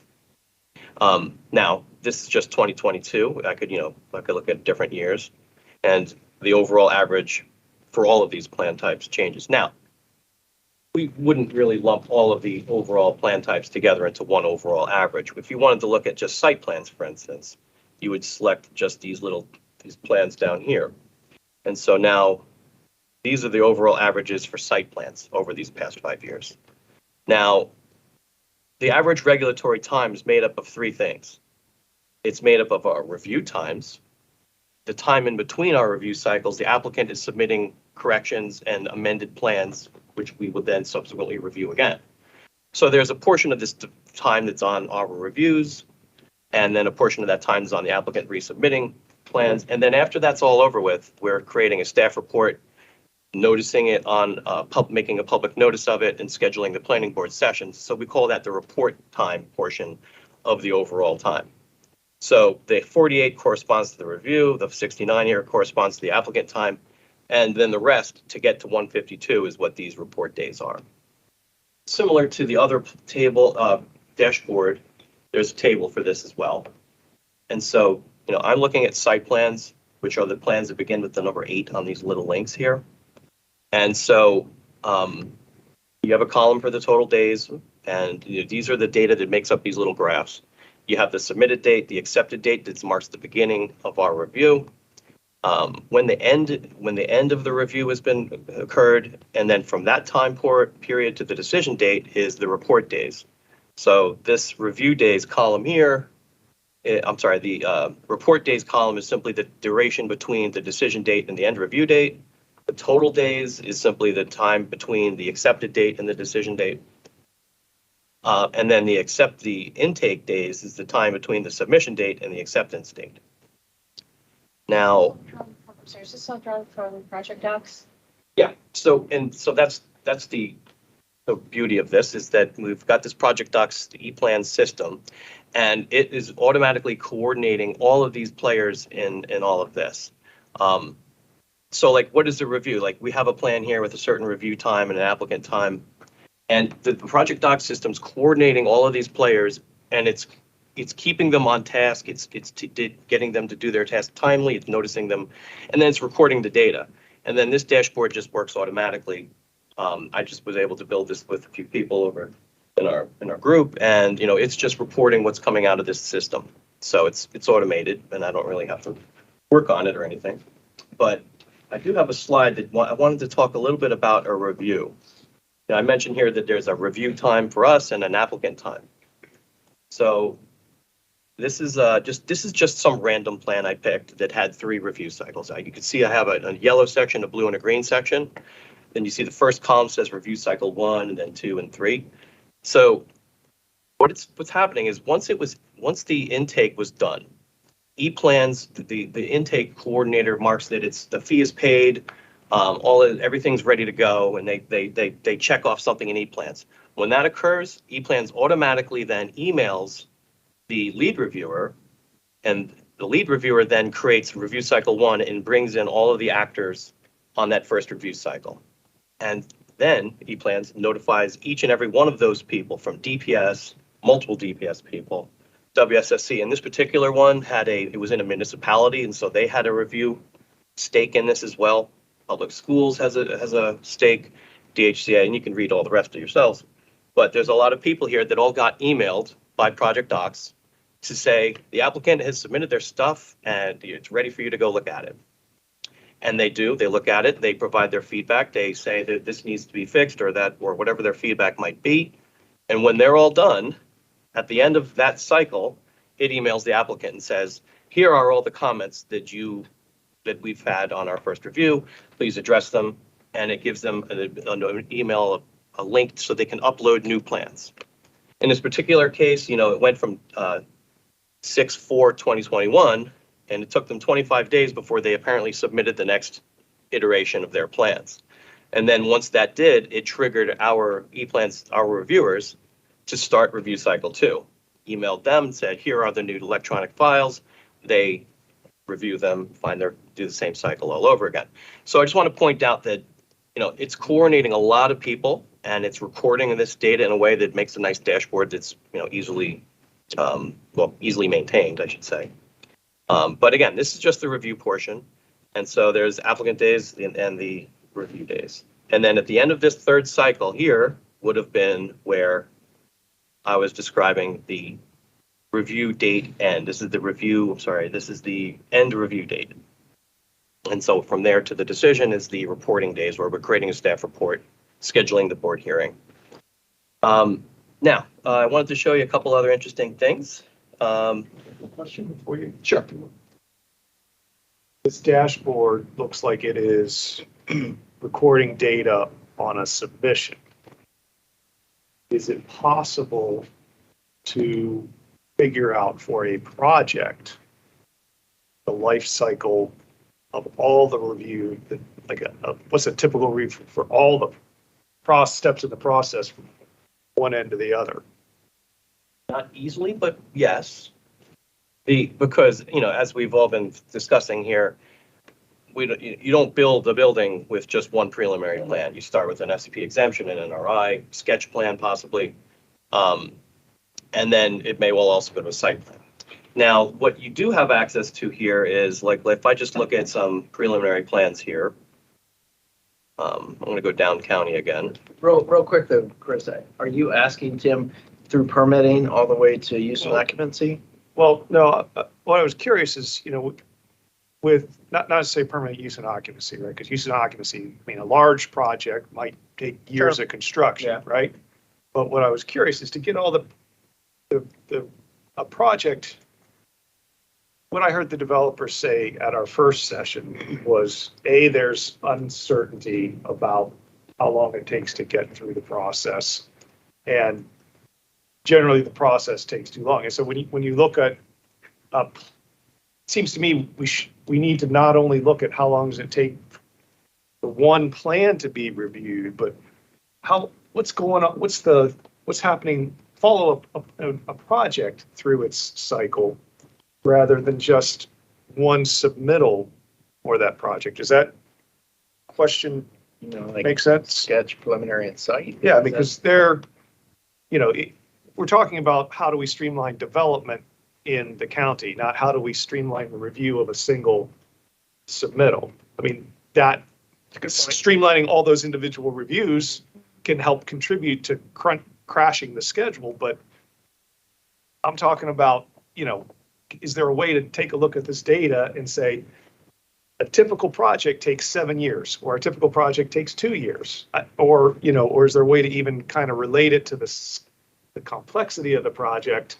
So, your friend over there next to you. Well, Yeah, go for it. well, I was just gonna say, this is one platform, which is very good, but Steve, you want to take a walk right on the wall over here for a future. The county has their E-plans, but it's a different platform and run separately. WSSC has their E-plans, and it's a different platform and run separately. I think they're all called E-plans, but I think they're even different softwares. And there's even some, like, we submit some, the old fashioned, some, like, we do traffic control plans that pick on DOT.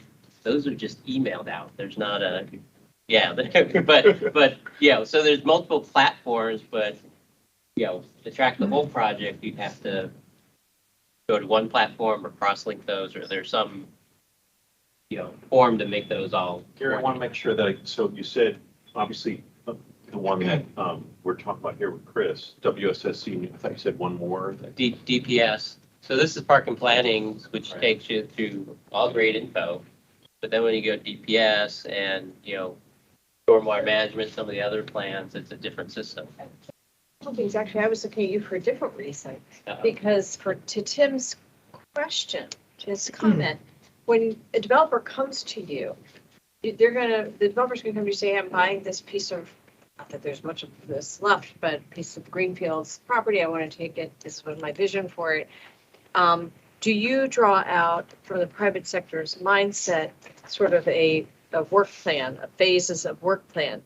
And then you take those phases of work plan to Tim's question, and you understand, okay, this is what the average cycle is for this piece of it. And it's almost like you're having a critical path plan from start to finish. And that's where, am I channeling my inner Yes, you are. You're doing a better job of explaining my question.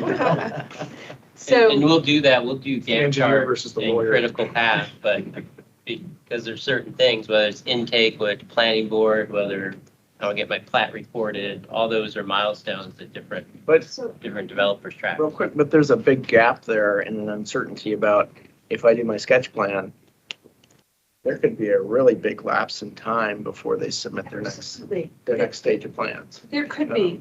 Or permits, for And that matter. That's why I like what you've done. I like what you've done, Chris. Right, I know, where you're showing who owns what pieces of the time, but it would be, I think it is really helpful. This is a group where the private sector, public sector are coming together to have these conversations. And it would be really helpful to understand, looking at what a design team is thinking, that the consultant is thinking going into a project, and then marrying that up to see how it is relating. And maybe I don't want to go down a bunny hole, but I do think that it could be helpful to understand and see where there may be some shifts, because there's a lot of things that factor into it. Financing, costs, what happens as you're learning about a site in terms of what can happen where. So, and then to the question, or to the point, actually, I know Hanson's talked, it's not Hanson anymore, I'm dating myself, and for the counties and DPSs talk to each other, at least they used to. They still do, okay. But, and I don't know that E-Plans does or not. There are different platforms, which, as Gary is saying, and I'm trying to find out, your point is because, yeah, you are right. Even when we have to review plans and we have to comment as part of DRC, we go into park and planning, E-Plans, and provide those comments. But when you come to the permit, then it's with DPS, so it's completely, now you finish at that stage, now you're coming. If there's a clean handoff, that's one thing, Right. but to track time permits. Or to keep track of the thing, that's a different thing. I think that's two different questions, like Tim is saying, and it has merit to look into it. Yeah, what is the timeline it takes and all that. But the owners and the design team, the applicants, can all see into the E-Plans. And I don't know if each applicant can do what you just did to show the, who owns what and where these timelines are. But that'd be pretty powerful to have that understanding for applicants as well.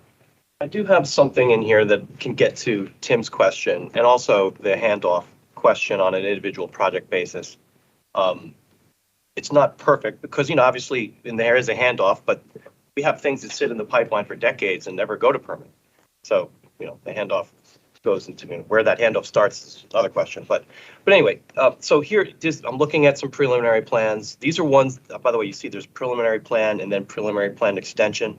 They're both just preliminary plans, but I just I put an average for the ones that had extensions separately. But when you're talking about prelim plans, you're talking about both of these, and the same thing for site plans.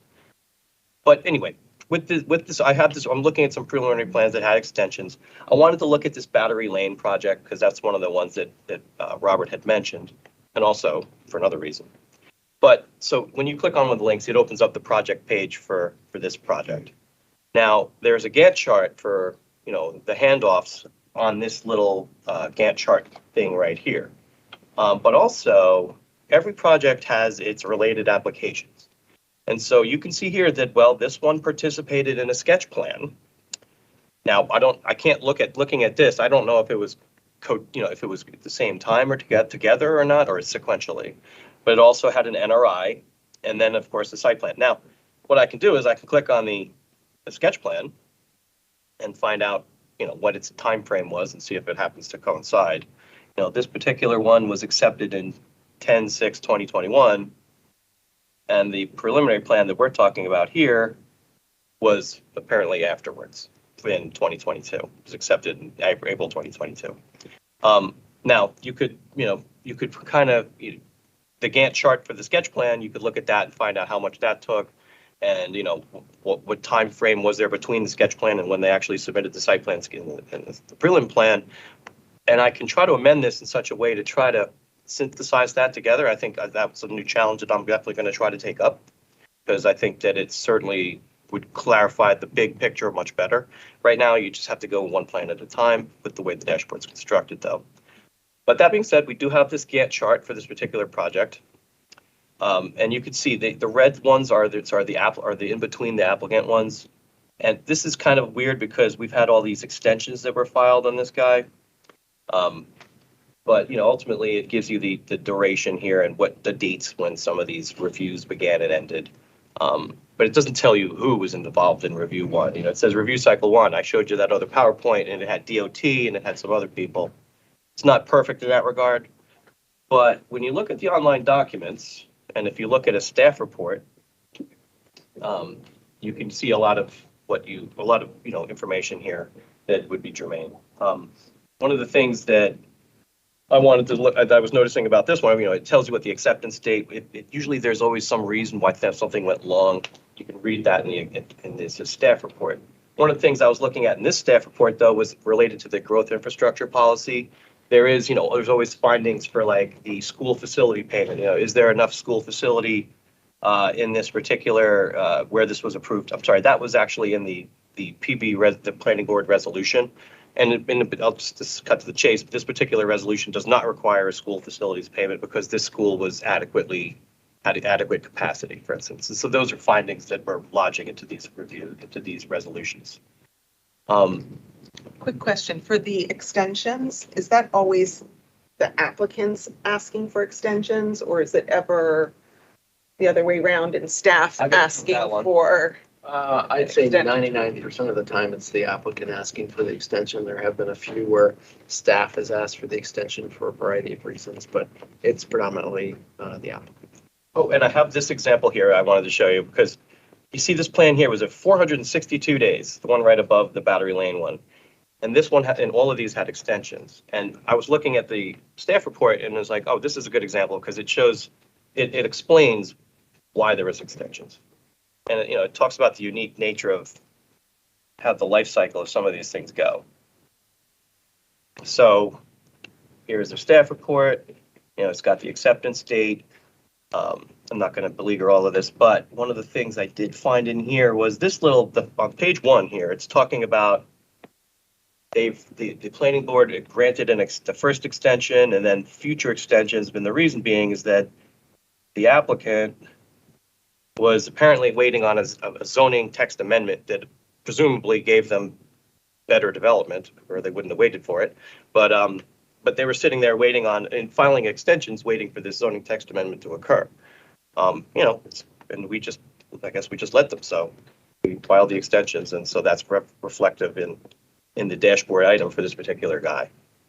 That's a lot of the picture too, where there are so many vagaries that go into it's not, like a single family development, single one house type of thing, 2 houses, that's one thing. But when you're talking about a big development project, do they have their financing? Do they have their tenants?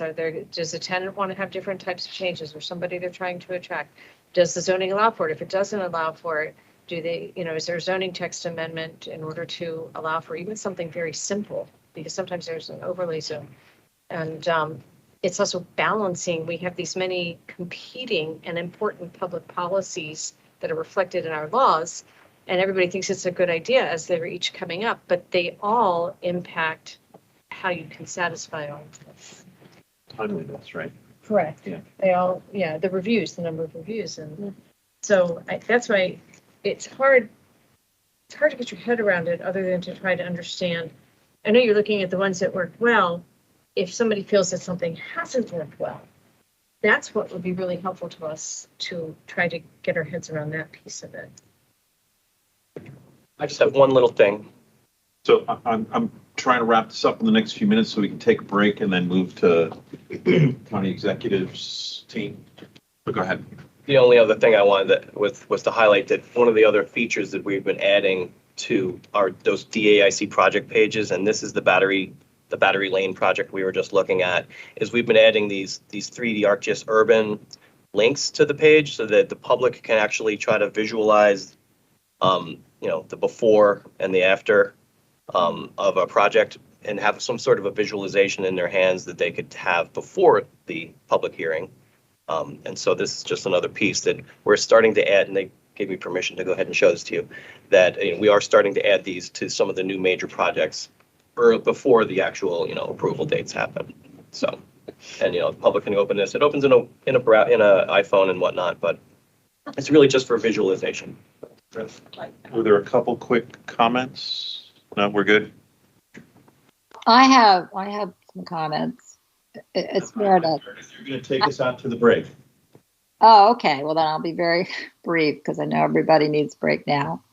My question is on this data that I think it would be more useful if we sort of got to see not just the averages, but the range of times approvals have taken, because the problem is, let's say 80% of the plans just go great and everything's on time and we don't have a problem, but 20% don't. Well, when a developer decides to go forward with a project, it's very hard for them to evaluate whether they're going to be in the 80% or the 20%. And so that creates uncertainty. And so we need to understand when something goes wrong, how did that happen and what kinds of things we could do to correct it. So I'd like to see more, more data. And then also I would ask if, can the executive look at projects through your data? Can we have access to planning's data for project docs so that we can look at some of the projects that we know about? Are you asking, Meredith, in terms of the way that Chris was walking us through different examples? Do you have access to that? Is that what you're asking? Well, to the actual data, because we don't have, access to it. Like there's a case gallery that was in Bethesda. We'd like to review that in detail, but we don't. It's not, no one does. It's not public information. No And, public. well, this is what you're given, but I'm asking for the information on He's all showing- the letters, the letters and the letters from the. It's all public. Yeah, our whole focus is on making every piece of documentation available. So like I just went into, this is our DAIC center. This is what I was showing you, that dashboard that had 4,800 hits last Thursday. If you type gallery here, I don't know what project exactly you're talking about is, but here is the most recent one is, I guess this 2012 guy here, Gallery Park, East Side. And, it's apparently just amendment here, these three things here. But you could click one of these projects, any one of them. So this is your project docs. Yeah, every document project docs is accessible through. Okay. All right, great. But as I said, we still need, I'm not asking for access in order for us to figure out the range of times that these approvals take. I don't know if you have that data yourself. The approvals take. That's what we're showing in our dashboard for everything since 2018. Now, this particular plan this is an old one. The original East Side Gallery Park is before Project Docs existed. And so you see that link that showed the Gantt chart for this one is not available. But, what you do have is, we do show when it was accepted in 2005, sorry. And that we approved it in 2006. Again, here's all those related plans that also went into this, including a mandatory referral. You see that there's many record plats that came out of this one as well. But any one record plat has the acceptance date and submission date as well as any other plan. Well, I don't want to hold up people getting their break, but we can go in, we'll look ourselves and see, but I just wanted to see if the letters of the final recommendation letters from the executive branches are in those files that we can access, but you're saying they are. So we'll take a look. Thank you. It seems to me that based on what you've said, Chris, that what's relevant for this group to be looking at is when you've really been able to build this dashboard out for 2018 to 2023, last 5 years. That's really what seems like what we should be paying attention to for something. Oh yeah, no, we're not going to go back. We're not going to go back. No, I understand that. So why don't we take a 10-minute break rather than a 15-minute break? So I want to make sure Meredith and Tom and Isan and anyone else who will be presenting on the county executive side, especially around permitting, that we get ample time to discuss that as well. So 10 minutes, and that means according to 4:14, we'll be back here in action, ready to go. Great questions, good conversation. Thank you. Can you go to Art?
think you're going to introduce, set some context. So, and do you have anything that you're going to share, or it's just the team that has different documents?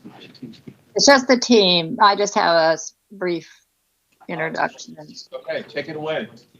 Oh, just one more thing. So we're going to try and do this, have this piece done by around 5:35 to try to briefly hear about some of the recommendations that came out of the developers retreat last fall. So that's the time I'm going to be tracking.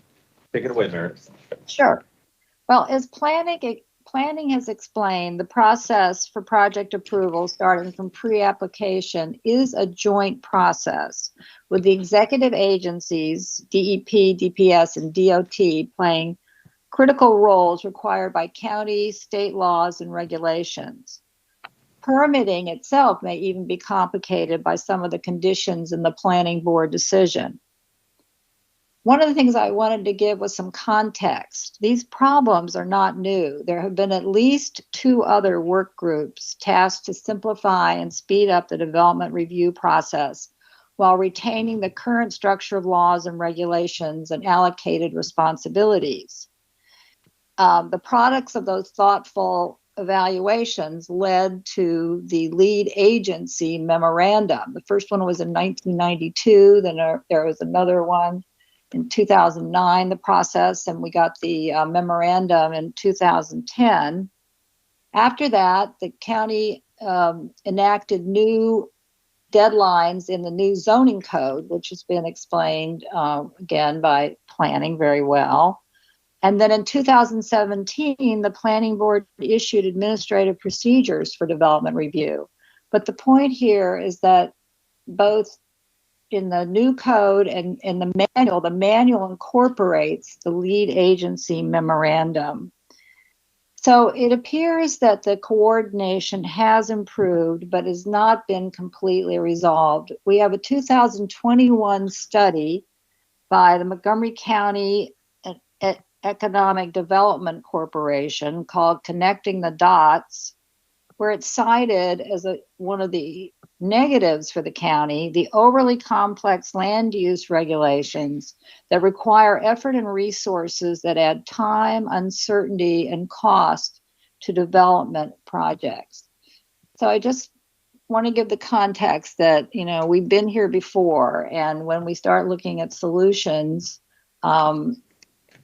I think we'll need to be very creative to get beyond where other people have been. But anyway, I want you to start hearing from our agencies that will explain.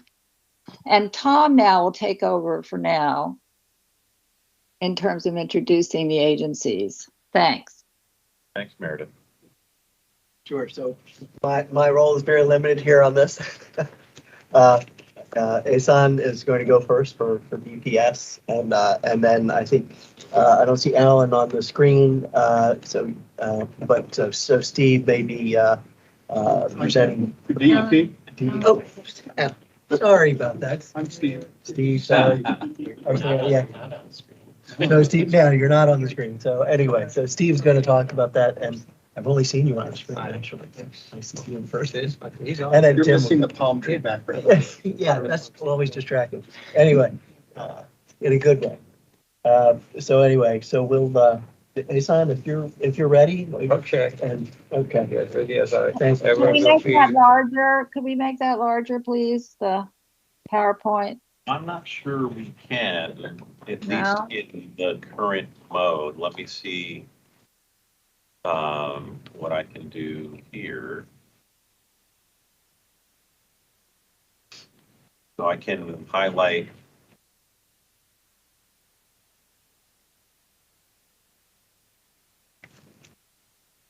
See if this is any better.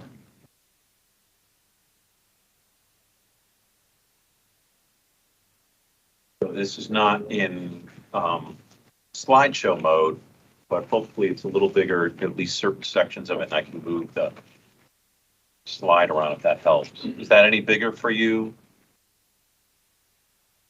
It's a little bigger, yes. Not perfect. Okay. Okay, thank you. Ihsan Mutazili, Deputy Director with DPS. Just going to give you an overview of projects or permits that come to DPS once they have gone through the land use process at Park and Planning. The project is approved. Unfortunately, I don't have my entire PowerPoint. This is the only slide we could get up there. So there are a lot of also other agency involved, even once they come to DPS to obtain their building permit. So what I have, you have two, I'm showing two different routes out there. So the project is approved, the resolution, everything is signed. So now they're at DPS, use some of the example Robert used, Battery Lane. They come in, the first stop is it's a commercial, it's a CRUs, commercial residential. So they're going to go the track of our commercial building permit review. In that track, when you go in, there are all kinds of requirements that you have to submit as part of those that permit application. It would be architectural, structural, mechanical, fire protection, and green building, which is all of our energy codes. At the same time, when all of those things coming as part of that building permit, the other items that are going to be required would be the stuff that land development wants. So as you know, any job you come, you got to do mass grading. You got the clearing, grubbing, grading, all the goodies that you got the stormwater concept plan, and now you're coming over here. So a storm drain concept plan doesn't mean your stormwater permit and sediment control is approved. It's just a concept. It just shows you can maintain the water on site. You can control the runoffs that's going to be created as a result of your project.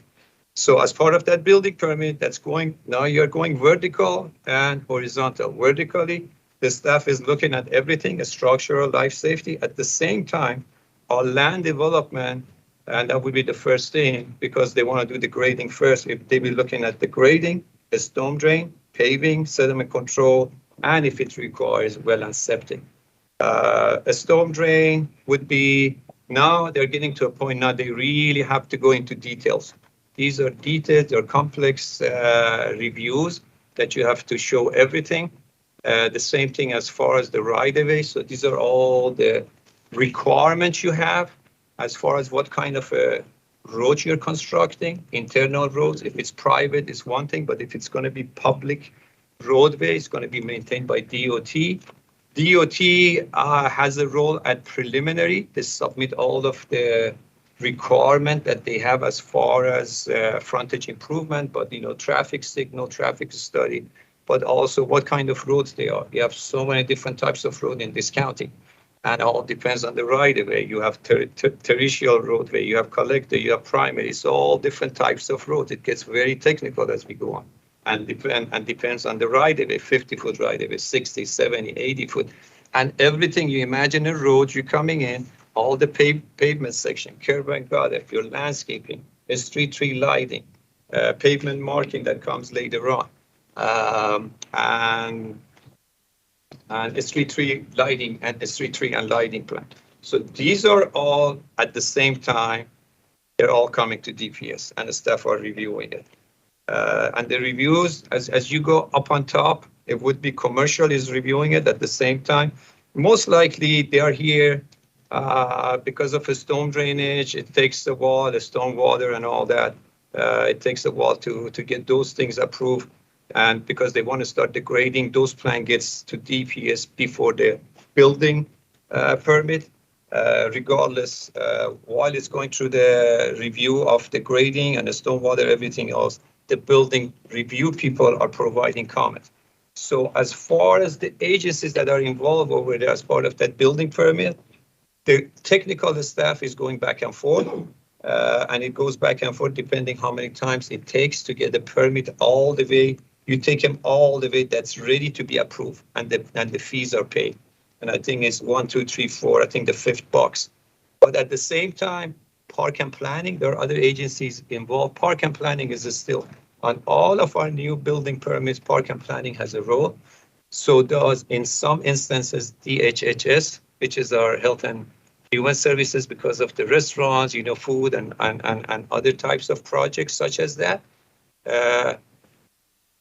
DOT is involved to a point, but we are really the gatekeeper on park and planning. Robert mentioned MPDU. As part of that project coming, MPDU agreement is not done. The project got approved at the DO, it went through everything. Now, the bond has to be posted for all the site plan amenities. At the same time, MPDU agreement is going back and forth. In some instances, we don't have the plat approved. We don't even have the site plan approved. It could be, most time we do, but there are instances we don't. So we got to make sure everything that needs to be, that it's required, it's all received, approved, fees are paid, and then it's at the point that, hey, we can issue the permit. I have timeline for all the stuff, all the goodies that Chris was showing to you guys. You know, it's a PowerPoint, unfortunately, it's not here, which shows exactly, and that's what really is going to be helpful to you guys that are not very technical. It shows a plan that comes, a commercial plan, such as, you know, Battery Lane or other projects, you know, the Marriott project. It's very evolved, but it shows how long that permit it took to go from permit to issuance. How many days was with us? How many days was with the applicant? How many days was with park and planning and so on. On the average, it takes us to do the first review of any commercial building like around 30 days, and it's even less than that. And how long that plan sits with the applicant? It could be 10 days, it could be 20 days, it could be 60 days, it could be 70 days. It all depends, and that's going to change the time that. So when you're talking about the timeline, how long it goes, you know, from you started from a sketch plan all the way you finish to the time it's issued. And then once it's issued, you go to construction. And projects such as that, it takes usually a couple of years by the time it's done. And then you go all the way, final the project and issue use and occupancy. That's when you can occupy that building. At the same time down here, you cannot issue that permit if the stormwater is not approved, is everything in the right of way is not approved. So a lot of regulation that we enforce, either is building codes or it's zoning, chapter 59, Montgomery County zoning. You got chapter 19, which is everything has to do with the stormwater. You got chapter 49, you got 50, you know, land use. You got 49, which is everything that DOT enforces. I mean, you know, they have to maintain down the road, but that's where DPS is looking at everything to make sure it meets all the requirement and regulation that is associated with that project. Really, that's what I have in regard to kind of take you in our process. I could have more information in regard to the data. The timeline is with us. I'm sure there's going to be some question. And I don't know if there's any question, if I missed anything. I channel my former hat for a Sure. second. So let me just see who wants to follow up with question or comment. All right, so Diane, then Robert. Okay, so also to understand what DPS is looking at, DPS administers a variety of different codes. So when you've got the basic building construction code, is the building structural, is it going to stand up? So, you know, that's one level of review. You've got reviews that have to do with the electrical systems, and you think about the complexity of a building like this, where's all the electrical wiring going? The ventilation, they're doing ventilation reviews. What's the air handling? Are people ready to be able to safely occupy a building? The fire code, there's the National Fire Protection Codes, NFPA.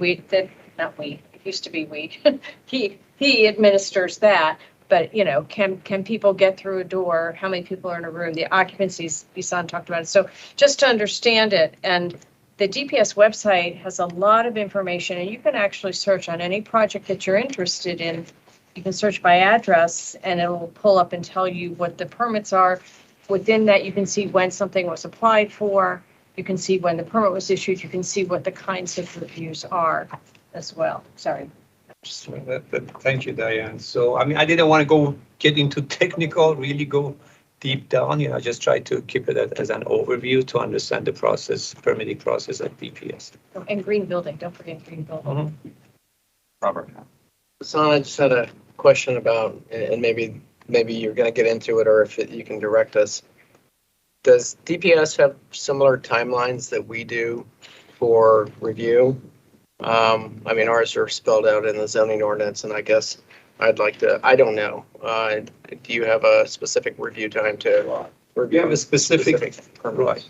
So we have a specific review time for commercial when it comes in. So like I said, and we have a target days. So the first review has to be done in 30 calendar days, but it's really including the weekend. We are doing it in 22 business days. The same goes for our storm drain and paving plans. We have target, we have dates. Review time for stormwater sediment control, 30 days.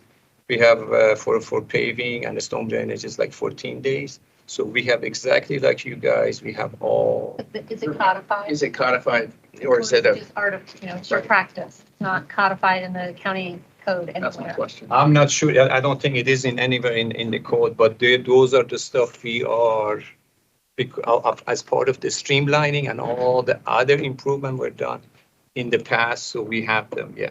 I mean, that's what, but it's not in any code or a regulation that says, hey, you have to do this within this. Just time. to DPS follow up, I publishes think if we're also. looking at critical paths that we were talking about, I think timelines would be helpful. I mean, we have a pretty set timeline, and I know Chris went through some of those in terms of what gets exceeded or not, and we track that. So, I mean, it'd be helpful if we're looking at a critical path to track both. So we can have that for the next meeting to show some of For the next numbers. meeting. I see But Christina. has DPS her also hand up, too. does have, to be clear, that they have an actual, through the county stat, where they have performance measures, Okay. and they report out, it's tracked in real time, so. I mean, I just think if we're looking at A to Z, which is what we're talking about here, that'd be helpful. We need to know the configuration. Christina? Yeah, so I would like to, and sorry, everybody, I'm home because I'm sick today. So otherwise, I wish I was in the room for it with everybody. I think it would be really useful, and maybe this is something we put on the bike rack, to have information about what's happening concurrently. That's something I'm not clear enough on. I know that some things have to happen with DPS before, for instance, we can have the record plats approved. So like having a sense of like what types of things are happening concurrently. I know some permits have to happen before record plats, some have to happen after. Because that might give us ideas of where, maybe more things can happen concurrently, and that will save some time or things like that. So I think that would be really useful, along with the general timelines that this is taking that everybody else was talking about, to get an idea of the critical path. I guess it makes sense. So if it's not codified, is it like posted on a DPS website somewhere, like this is our practice that we? So we are getting all those things on our DPS, so we are working on all of our dashboard. It's all under construction, so those are the timeline that would be published pretty soon. So that's like I guess what I'm saying is that sounds like that's what's happening in reality, but I was asking, like, if a developer wanted to know what is the target date for getting this construction permit, or that 30 days, is that posted on your website? So it's, unfortunately, it's not posted on our website. But when we are able to kind of let them know from beginning how long, what kind of timeline they're looking at, and it all depends, as you know, it all depends how quickly the applicant or the consultant can get get the responses to us so we can move forward. Okay. Right. Thank Or you. we can give you an average, what you have. I think I shared something with you guys, our dashboard, that kind of showed on the average for the past 5 years, how many days it's taking us to review and issue a commercial building permit. But I can share that with you guys again. I can bring all those Oh, things. I our have that. I was numbers just for the wondering past if 5 years, you were yeah. wanting to do development and you were at the process of post-planning board approval, would you know how long it was going to take, or what the estimated time would be to get through the different steps at DPS? Right? Could I go to their website and look that up somewhere? Anytime you said the plan is to actually get that up sometime soon. Okay. Other questions or comments about this flow chart? I have a question on it. It's a question and a comment.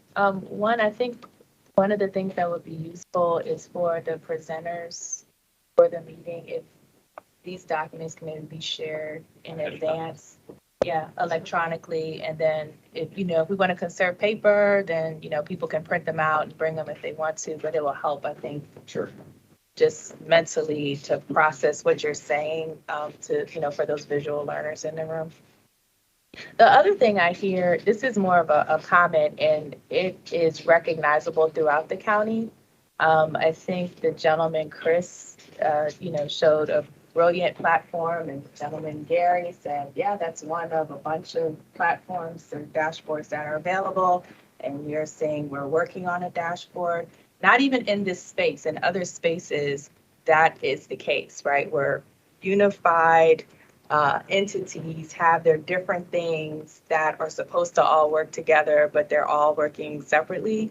So just like from a budgetary perspective, from a strategic perspective, like getting some unison between what you have that's been created and what you're creating, like whoever those engineers are could probably work together really easily to create something that's more uniform and cohesive. So even just like she said, or you were asking, can you go to the dashboard and figure this out?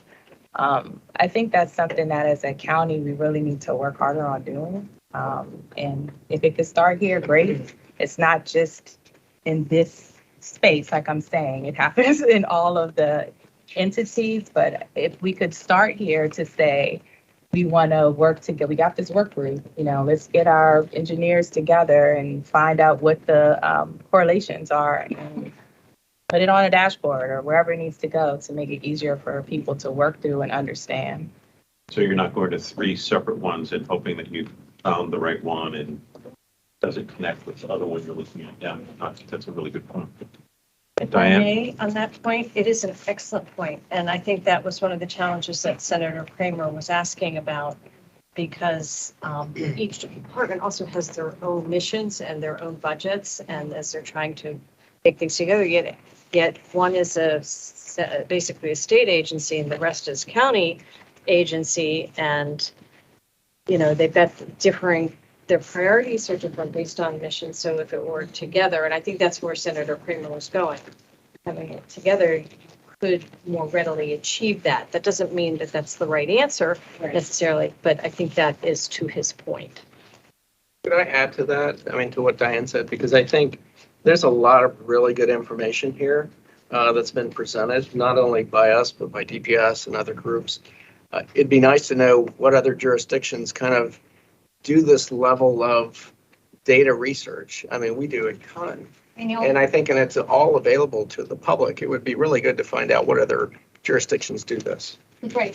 What I'm hearing is, and the PBC has this dashboard. You don't yet, right? DPS does or does not have a dashboard. But do you have a dashboard? We don't have the dashboard, but we have performance measurements. Okay.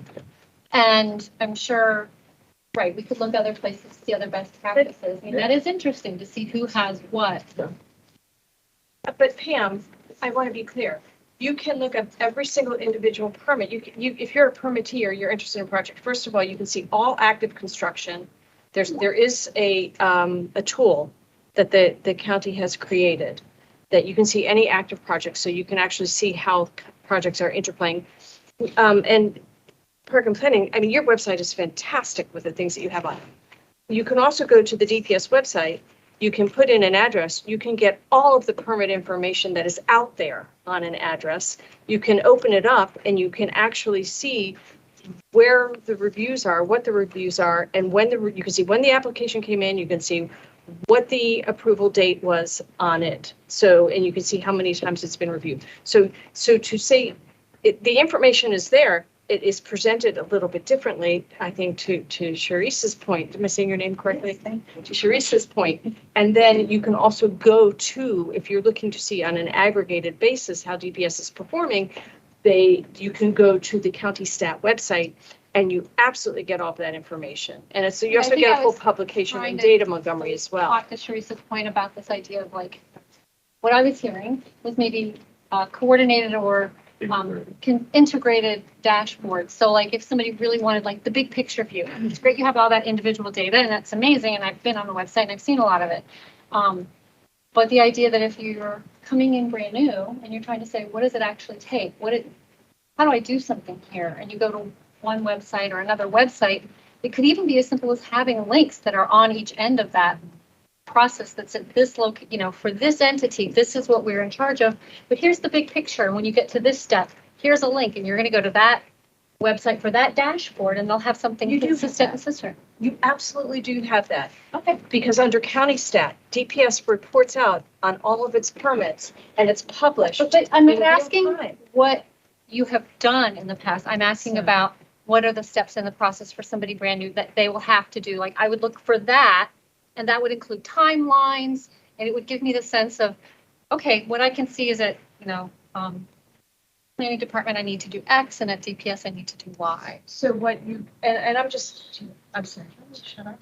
No. So remember, this was, the chart that Park and Planning used was the land use process. Mhm. There was no timeline in that. Right. So this is kind of similar to what you Right, have. it'd be great to have what she's- timelines in both. Yeah. Yeah, so for us, there are timeline, and those are readily available to the applicant. I mean, we have, like Diane is saying, that we have data that's live. I mean, There's a little difference between data and an expectation of a timeline for a process. Am I not explaining that right? It's published a little bit differently, Pam. If you go to the DPS website, you can also go and you can pick up any permit type. You can open it up, you can click on it, it opens up, it tells you exactly what the requirements are, exactly what you need to do for every step of that permit. So you know exactly what you need to do. So how the information has been put forward, again, to Sharice's point, is that it's been put forward a little bit differently, but it tells an applicant exactly what they need to do. There's nothing And the time hidden. frame, the timelines. Well, the timelines are, you have a timeline for your first review. So, I mean, I know, flat out, I'll tell you, and do you have a time? I'm sorry, No, I'm putting you back into there's that the hat. zoning, I'm just but- saying, when Isan says it's 30 days is our target, all I was asking is if the target dates are listed somewhere for the applicant to have a general idea. That's all information. But once you move on from the target, whatever it is, 120 days or 30 days, I get it's it. They're really not the gonna always bonus hit that. is, I get it. it's, you get just variable information delay in the process that could delay, lengthen the process to the rest. It's just information. Your question is it I think what codified? what I'm hearing Pam saying is, one of the things we're kind of talking about looking for is maybe even small places where there are efficiencies and clarity and transparency, and particularly if you're not familiar already with the processes. So if you're somebody who's new to all of it, and I think maybe I think of it as the big U development one that planning has, that might be a place where you could add that, but it doesn't seem like there's a single, I think what Pam's asking is there a single place where you can go if you're new and get an idea about how long each of those steps should take? So the problem is with that, Henry, is that it is all, while park and planning is codified and DPS is not codified, when is an application deemed to be complete? How do you start from the receipt of an application to an acceptance of an application? That's one thing. And we're talking when you are, and then how many cycles you have for your reviews. You can say whatever you want on this, that yes, we've said that it's 30 days. That doesn't mean you're going to get your permit or your development review process in 30 days. It doesn't. So I think that people look to, if you're trying to tell an average person or somebody who wants to come in and do something, what is it and how are you performing? You do look to the overall gross up numbers. But then if you're trying to really understand if there's a problem with something, and everybody should do this, whether it's park and planning or DPS, then you can look at where there's been a problem and you can try to understand and unbundle where that time frame has been. But that's missing. I think candidly, I think it's kind of diverting from this conversation or deflecting from the conversation actually about the overall process. DPS is at the very tail end of it. There's a process that you start at with an application. I would disagree with that, Diane. They're not at the very end of it. They're involved in the whole development review process, as are the other agencies. I agree They with start their that. stormwater management concept, they start their stormwater plans, well and septic, all that's done as a tee up to when they get to permit. So That's fair. Respectfully, I don't agree with that. Okay. No, but I do agree with you, Robert, that it is correct. And you can track from, again, we report out on all of those reviews as well. And the question then becomes, how do those reviews, because those reviews are part of the development process. And that was my point when I asked for Steve to put it up there on that board. Okay, let's look at that. Where's the interplay between these? Are those points, and most of these are statutory, state law or county law, statutory reviews. Where are they coming in? Are they somehow impacting the review cycle for what everybody's doing? So I know Christine wants to go. I want to make sure we don't go too far into kind of problem solving here, because there's other parts of this presentation. Oh, also, I've got my hand up. Oh, Meredith, Hold on one second, Meredith. But I think what I'm hearing here is we need to take a closer look at how, whatever that actually looks like or means at the end point of how do we better integrate so that it's a much clearer to the public and to potential developers about where they find stuff, how they go from this to that, and at least estimates for expectations of time. I think, Steve, just if I may say this, I think to Robert's point, he's making an excellent point, and I agree 100%. So we are involved, so are other agencies. Or when you get to the permit, also there are other park and planning is still involved. Other people are still involved, and those permits cannot be issued until those other agencies. So to me, when I look at it, it's really, if you're looking at it from the time they come in and the project, goes through the sketch plan and all that, all the way to the permit, to me, it's all one process. It's hard to separate it. Okay, this was their part, because once you drill down, you can say, okay, during this time, what was it? What was holding it up? Why did it go 200 days or 300 days? And the same time when you get to the permit. So I agree. In a way, it should be within one group or system to go from beginning to the end. That way you really you cannot do this, as you're saying. You could have one person involved, one that can make that decision, or everything falls on that person. You cannot, as what you see, that's the problem. Everybody says, well, I'm doing good on my part, or these are my numbers, and there are other agencies involved. And for someone who's going through the process, and it is one process, right? One process. Well, They're going from, have an application that's accepted, and I'm moving towards putting shovels in the ground, right? So for them, it is one process. One process, absolutely. And so I want to make sure we go to folks who are Zooming here or Teamsing. I think Christina, and then I thought I heard Meredith as well. So why don't we go in that order? Christina? Sure. So I really think I'm still a little confused here, because we really do need some data. I know that Isan had shared some data, but I think it would be better for us to really understand how this all goes together. I think that with our data, it's very public and it's very codified. And so, that's something we're always being held to, but I don't know what happens after us. And I really think that if we're going to look at the whole thing, we need to have everything in front of us in order to do that. And so I think that the idea that Diane had about, we need to know what the critical path is, I think that's important. We do need to know what the critical path is, and that includes everybody. Yeah, and I think I heard Isan say before that for the next meeting, he can provide the background data that we're talking about. Okay, Meredith, did you have your hand up? Yes, I did. I just had something to put on our think about later list. To me, what I hear thinking about this from the developer's point of view is, a shared website for development where you have the timeline for everything, because the developer doesn't really care who shot John or, what's going on. He just wants, they want to know, what am I supposed to do? And so the fact you've got to jump around all these websites, et cetera, I think is a problem. Great. I've got that up on the chart. I think that maps with some of what's being shared here in the room. Okay. Charisse.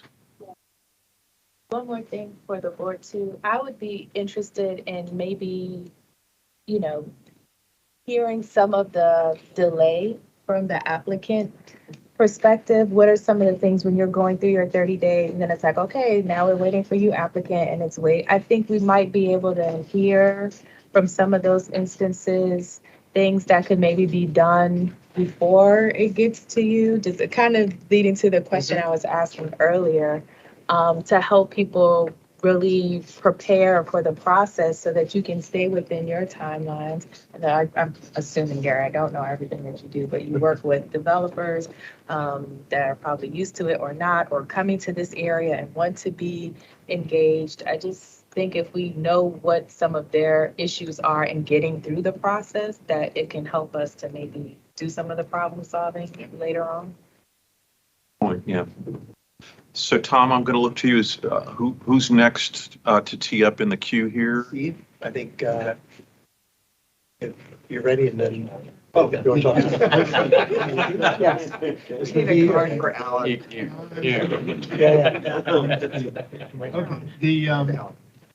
The part of the development process that we are involved with primarily deals with water and sewer service. And in that, we have in our county water and sewer plan what are called service area categories. And I'm going back to basics for people who have never heard this before, so I'll try to be brief. Service area categories, and they're separate ones for water and sewer, determine whether a property is going to use public systems, public water and sewer, or on-site private systems, wells and septic systems. And sometimes there's a mix. It's not always all one or all the other. But when we look at a development plan, our purpose is to verify against what the plan is proposing. Are the service area categories and the proposed systems consistent with each other? And that is, by and large, probably 95% of the reviews that we do, which are boring, says this is consistent with the existing service area categories. Maybe in 5% we get things that are not quite right. But in the pre-application process, that's where we end up spending a lot of time with developers, with engineering companies, because they have learned to come to us to ask about water and sewer instead of waiting until they've actually submitted a preliminary plan with high hopes. So that's a lot of what we do in the pre-application process. We work with developers, we work with engineering firms to say, okay, what you're proposing needs a service area category change. And that is a whole separate process that really needs to go on before an application, a preliminary plan, or even really a concept plan. But before a preliminary plan is submitted to Park and Planning, that process needs to be addressed and completed. And it can take several months, maybe 4 to 5 months, depending on the case. If it's something that has to be reviewed by the county council, it can take 8 to 12 months, depending on when people apply in the process. So it's not short, it's not smooth. But I think we've been doing a good job between us and Park and Planning and WSSC of letting people know where they're going to run into problems along the way and getting those problems resolved before we stumble into something else. Sometimes we really talk people out of their development plans. We just say, okay, you want to build, as Gare said, a mile-long sewer and a half-mile-long water main to serve these, 12 houses. That's not going to work. So anyway, so when we get to actually the development plans, Park and Planning sends us a list of what plans are coming up for DRC 2 weeks in advance. We also get emails about what plans are in the system, but that's generally about the same time as we get the DRC memo. By the time we get to the pre-DRC meeting, I don't think we've really talked about that very much, but the pre-DRC meeting where the agencies sit down and go through all their issues, we should have our comments to the DRC and the agencies. Plus, we send them to the project engineers in emails. So they have that going in, knowing what we're going to say, which is good because at the DRC process now, rather than having everybody go around the table and tell the applicant what their comments are, it's an opportunity for the applicant to ask, what about this comment? We don't understand this. This is in conflict with somebody else. It's a much better process, I think.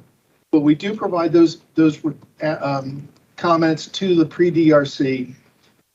We also go in and put those comments into Park and Planning's e-plan system, so that they're available publicly and to the applicants again.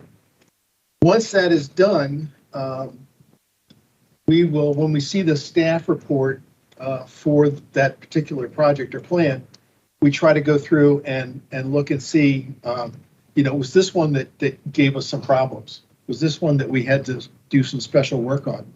Just to make sure that everything is taken care of before it goes to the planning board. We do review the planning board's agendas, so we know about a week and a half or so ahead when things are going to the board. After that, the only things that we really do as far as the planning process, development review process, is if a category change has some condition on it. And most often it's something like we're going to advance to category 1 or 3, which is getting public service, on planning board approval of a preliminary plan using the RNC optional cluster method. And at that point, we follow up. Once the planning board has done that, we follow up with a final approval document that goes to everybody and we post it to our website. Beyond that, we are involved in the record plat process as well. And again, we get assignments from Park and Planning through e-plans that a particular record plat is ready for review. We take a look at it, make sure everything is consistent with what we've seen so far. And then we send a notice to e-plans that everything is copacetic, they can go forward. We also get involved with the DPS Infor system because they need our specific approval on the record plat before they can sign off on the record plat, among many others. So that's primarily our involvement. The other thing I'll mention, which I just researched the other day, is that DEP is also involved in the tree process, the tree process, getting, what do we call it? Sorry. No, it's the variances. Our arborist looks at all the variances that are being requested. Again, that seems to be done primarily in the pre-application process. And that's something that I don't really have any direct contact with specifically, which is why I'm being fuzzy about it. But that information that where that is on our website. I just have a point of clarification, if I can, because forest conservation is actually like one of the things I'm kind of an expert at. The DEP county arborist actually doesn't look at, she only looks at variances that have an endangered or threatened species on it. And we have to send it to her, but that's it. She doesn't look, she's not really involved in the variance process at all anymore.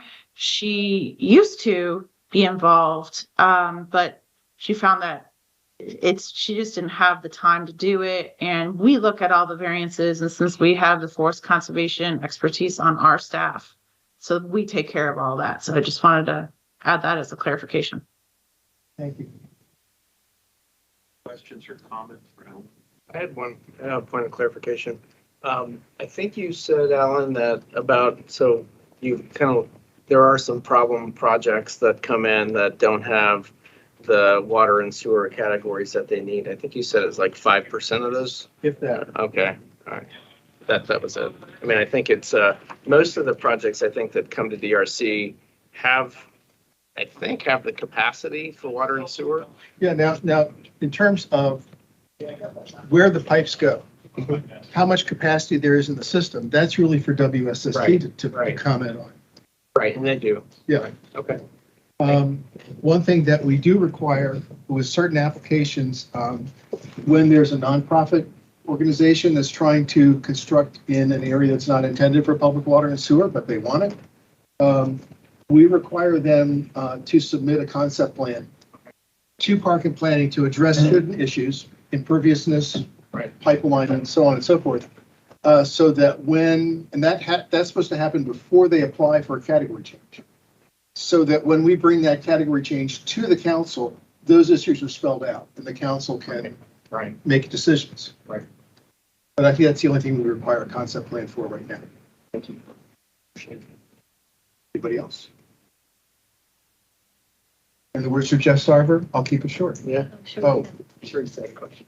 So my first question was along the costs for you said it's about 3 to 6 months for the review.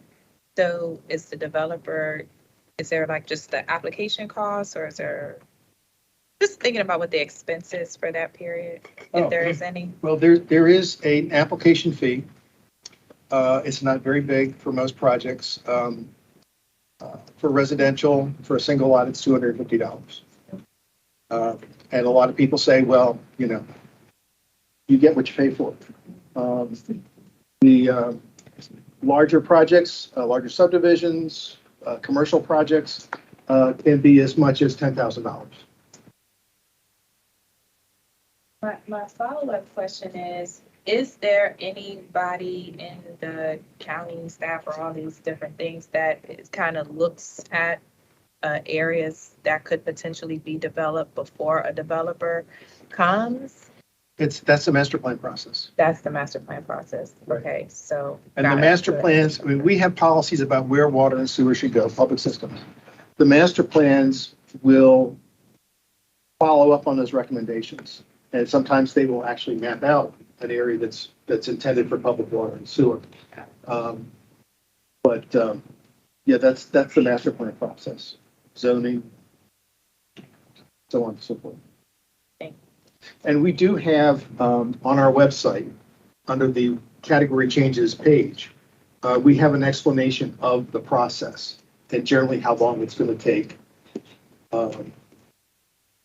And we're working on county stat information that we need to catch up on. The website for your. It's montgomerycounty.gov, montgomerycountymd.gov/DEP. Thank you. Sure. Tom, who's next? What's that? That's it?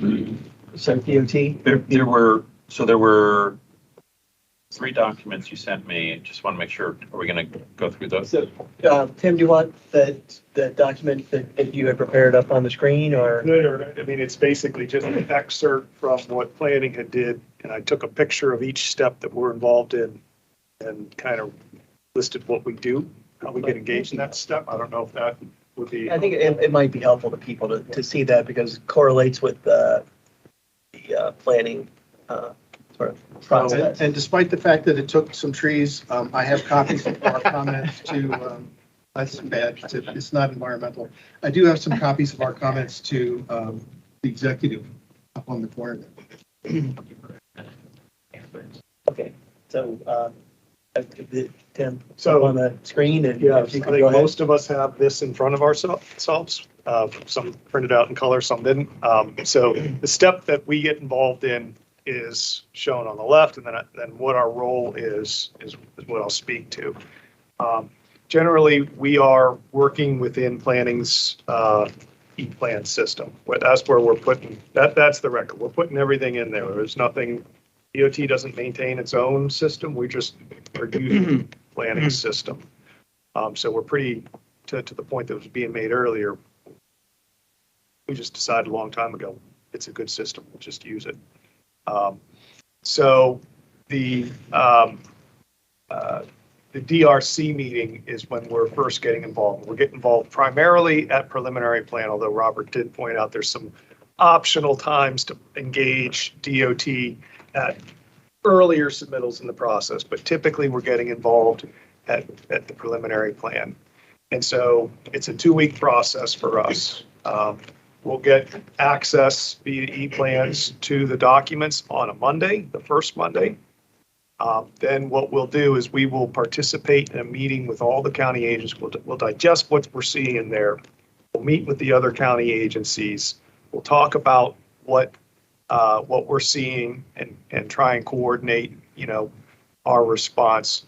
There's a pre-DRC meeting that is held on 1 week later on that second Monday.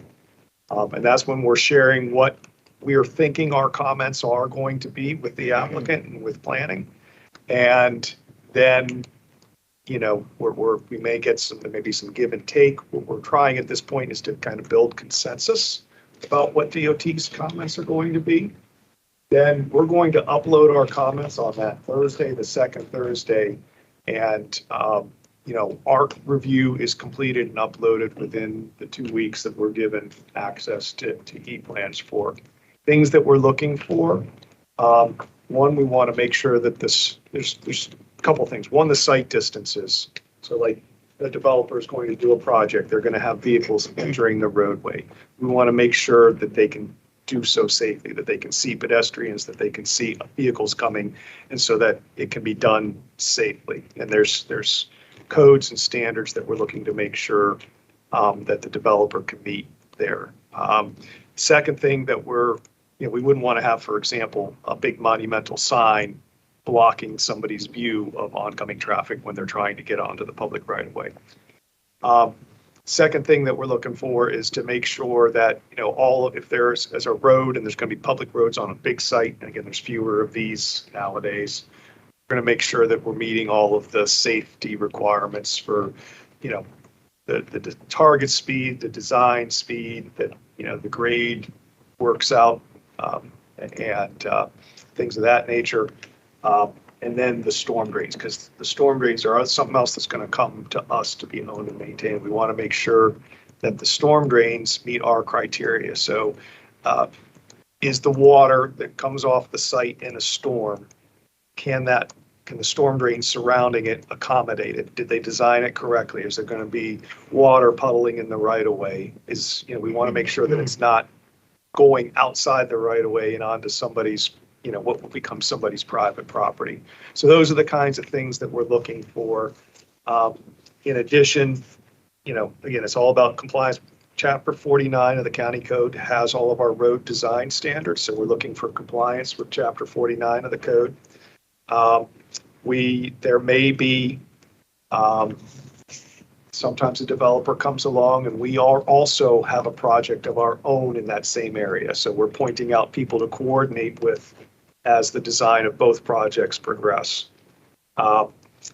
We are making sure that they're accessing the site correctly. We're making sure that nothing that the developer is proposing will be in the right of way, or if they're redeveloping, and they're dedicating land, that like their steps into their building are not going to be in the right of way, things of that nature, because the right of way's got to be ADA compliant.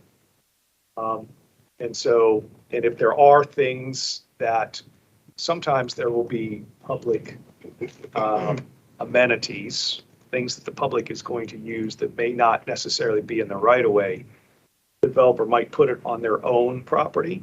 We're going to be looking to make sure that the easements are there. So those are public improvement easements or utility easements. So we may have a 50-foot right of way or a 70-foot right of way. Developer may say, hey, we want to have a sidewalk, wider sidewalk in front. We may want to have some public amenities. So we want to make sure that anything that the public has the right to use, that there's the public improvement easement there. So those are the things that we're looking for, all within that 2 weeks.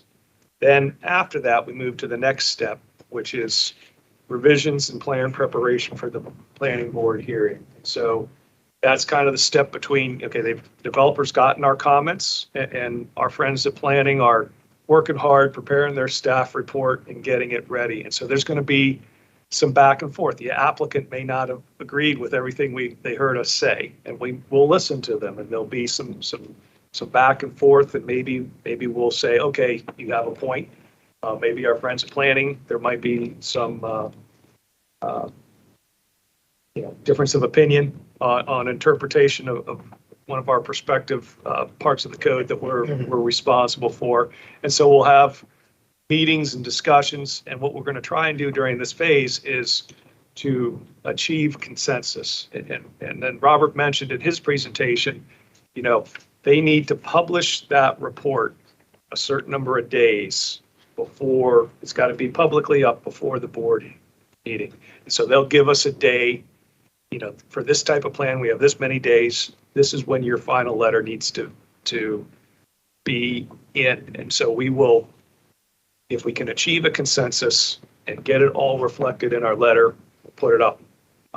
If not, we will put our position in the letter and we'll post it. But we're always going to meet that deadline so that they can post, you know, to the public what DOT's comments are as part of their staff report. The next step that we get involved in is in the planning board hearing and decision. And so we'll attend that if we need to testify.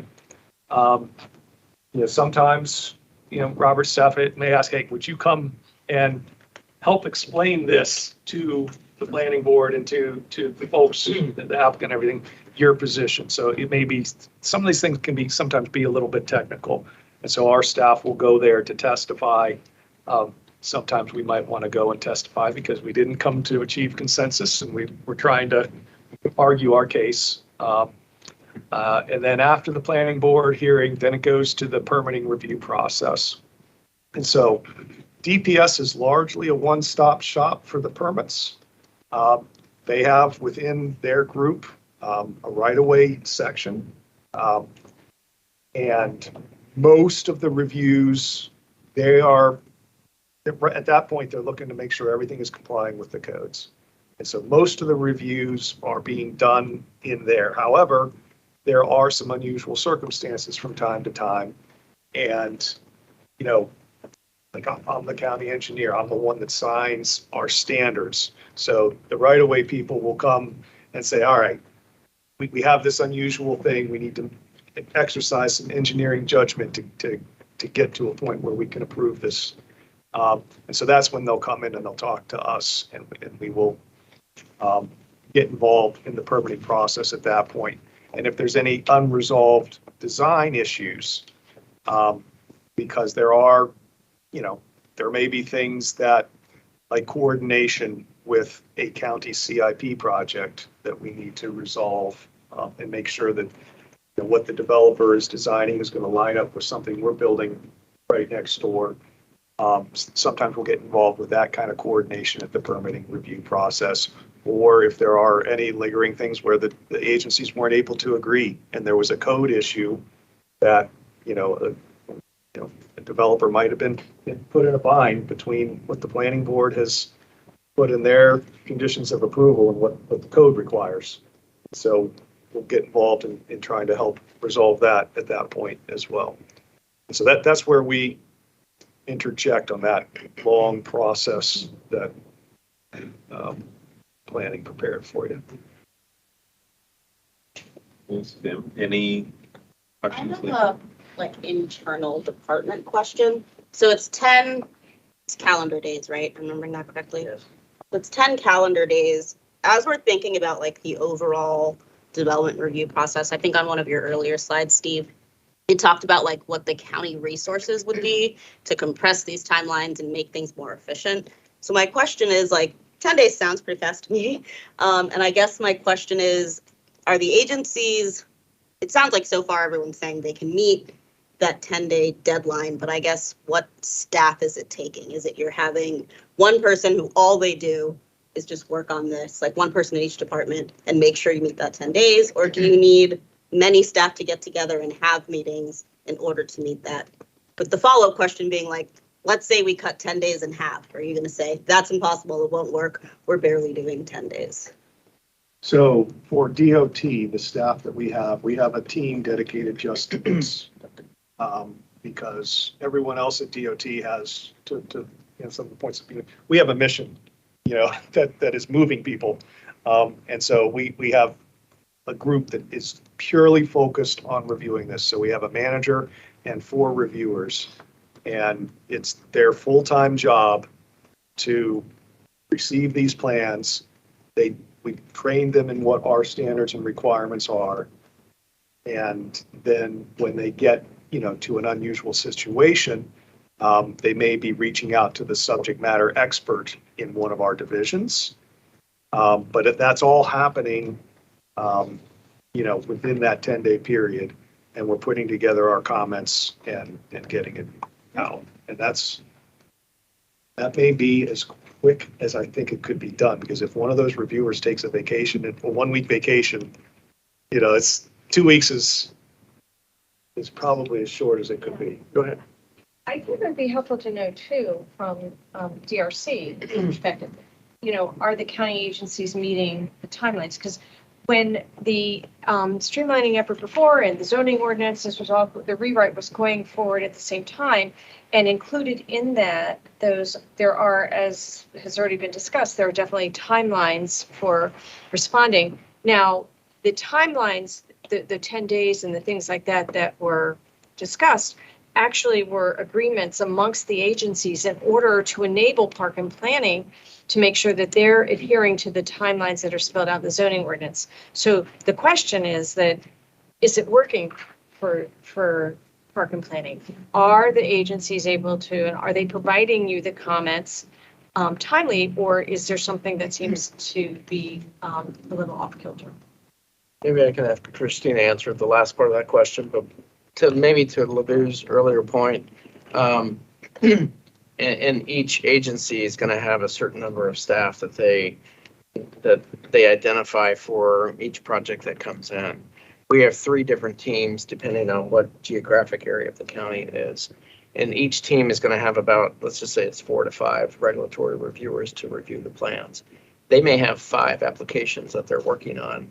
And our staff, or more, our staff is the one that's is the lead in organizing and collecting all the information to write the report and collect the information to make sure we get conditions and all that information together. So we're similar to the other agencies in terms of we allocate staff to specific projects and we try to keep them consistent. So if they start with a sketch, we want them to be consistent throughout the process. But we're a little different in terms of the other agencies because they may have a limited number of staff that does specifically that type of review. And I will say before I scare everyone by saying I'm not recommending cutting the time in half. I actually was thinking the opposite of if developers are saying there's all these holdups and we get to the end and no one had agreed, maybe the alternative is the DRC time is actually longer and that might speed things up at the end if there is disagreement. So those are my 2 points. Yeah. I don't know that the DRC timeline has been a problem. I don't know what the industry is saying right now. Historically, I don't think. Oh, she knows what I'm going to talk a little bit about this, Diane, actually in my next presentation that happens after your presentation, talking about the DRC retreat. I will say, as the chair of DRC, I really think that all the agencies, state agencies, the county agencies, us, we all work together pretty well. Honestly, you really get to know people when you see each other every week for lengthy meetings. So I think we work together really well. I'd say as far as getting the letters, the area teams would have a little bit better idea of whether it's hard to get the letters sometimes, but I'd say for the most part, we're able to get the letters we need. I think sometimes what I see, because my team issues the DRC comments, is like sometimes that people aren't completing their review in e-plans necessarily. I think that's been a continuous issue. Sometimes folks, and Gary could probably speak to this better than me, but I know sometimes folks will give comments outside of e-plans, and so we're always encouraging everybody to do it in e-plans so we can all kind of see and keep track of everything that's going on. But I think that we all work together really well. And I'll talk about the timing piece of it when I do the presentation in a few minutes. Right. So any more questions around DOT? All right. There's 2 other documents that were sent to me. We're not gonna go through them. Okay. All right. So I think, Christina, then we're good to go with you sharing about the outcomes from the developers retreat from last fall and what you all have been working on since then and what insights that have generated. Okay, let me see if I can do this right. All right, so we had a retreat. We actually had 2 development review committee retreats. One was in 2019 prior to COVID with all of the DRC agencies. And that's where we got together to try to see, are there ways that we can improve upon the process internally, amongst ourselves. And I know that we came with some ideas out of that. I can't give you like real specifics because 2019 at this point feels really long ago. But we took some of those ideas and then we went to the 2022 DRC retreat. The original idea was that we were supposed to meet with the developers right after having the retreat with the agencies, but obviously things changed. And so there was a little bit of a gap there. So in September of 2022, we had the DRC retreat with the developers, engineers, attorneys, architects, basically, mostly developers, consultants to see how can we make this better. So one of the main pieces of data, and this is something kind of going to what Diane was talking about, that we used in that retreat was how much time does it take to go from when an application goes to DRC to when the applicant is making their first resubmittal, because we identified that piece as a time where there's a lot of time being missed.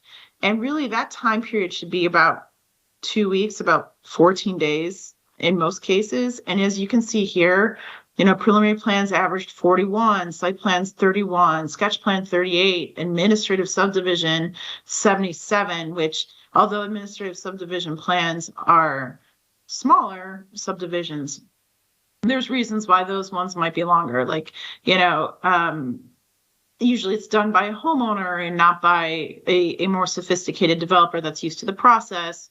Maybe they haven't hired a consultant that knows the process. Maybe the consultant is from a different jurisdiction or something. And so there's reasons why that particular one might be longer than others. And then of course you have ones that just sit and they're going to drag that time period out. But in general, as you can see, these time periods were not anywhere close to what they should be in order to meet the clock that we are all on. So that was one thing we focused on, and we addressed with one of our changes. So we came up with a couple different action items in the retreat. We worked together, did a bunch of brainstorming. I sent around the rough notes from the retreat where just kind of somebody was in there taking notes as people were talking. So they're not polished in any way, but they show you the types of things that were being talked about in the brainstorming sessions that the developers and their consultants were really the ones that were leading, because we really wanted them to have to feel invested in the action items that came out of there. So when we got to the end, we came to a consensus on action items that were broken into 3 different categories: short-term, mid-term, and long-term, depending on the complexity of implementing each of the items. So the short-term action items are listed here, and it's like, determining if you need more time at DRC for your item, instead of just saying, okay, well, this item gets 20 minutes. If it's more complicated, we want to know ahead of time to make sure that we're giving that item as much time as it needs at the DRC on the DRC agenda.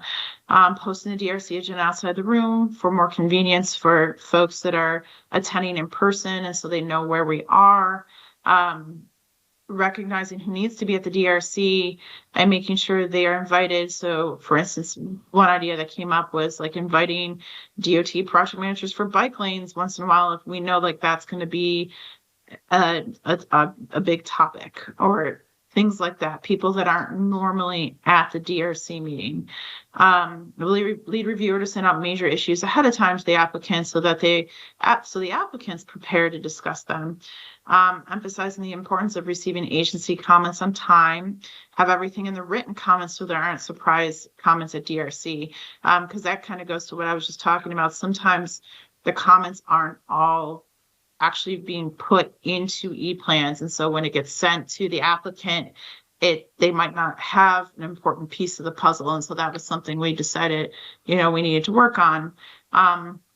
Applicants some of them didn't realize that they can list multiple people in e-plans so that everybody can receive the comments. So they're not just relying on, the engineer to send it to the whole team or somebody. Like, you can get in there and everybody can see what's going on. And then, we did some general training on e-plans and how the new system compiles all the comments, including markups that are done. And so it's a little bit different than the way it used to be, where the applicant would have to go through individual pages and see where the comments were. So that was a really good resolution that happened in our normal updating of our e-plans process. And then, DRC agencies focusing on identifying and resolving conflicting comments prior to DRC meeting, which we do through an interagency meeting that we have the week before DRC. So all of these items have been put into, we've accomplished all these short-term items. The midterm items were things like sending the DRC comments to the applicant by 10 a.m. on Friday. So there's a really short turnaround, as anybody that has reviewed these plans can talk about, for each reviewer, including the county agencies and the lead reviewer and at Park and Planning. They have about 2 weeks to really look at the project before they have to give wholesale comments on and really detailed comments on what needs to be changed. And those 2 weeks go pretty quickly. So they have to get in their comments by the end of the day on Thursday. And so what was happening before was, some comments would still come in maybe at the beginning of Friday. And so we weren't sending out the comments until Friday around 3 p.m.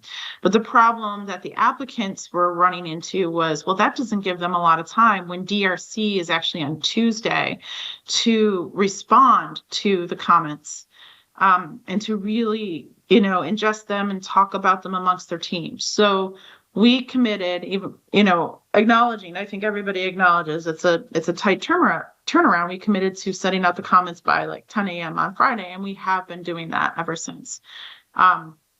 This was the big change that we made, that was to address the problem where we saw it was taking applicants a long time to resubmit after going through the DRC meeting. So we instituted a DRC work session that occurs the week after the DRC meeting for each item that needs it, where they can hash out any of the issues and resolve them by actively getting in there and working on a plan. So this brings any agency that, say there's a transportation issue that was still outstanding at DRC, and it's both a preliminary plan and a site plan. So we'd have DPS right of way because they do transportation issues at site plan.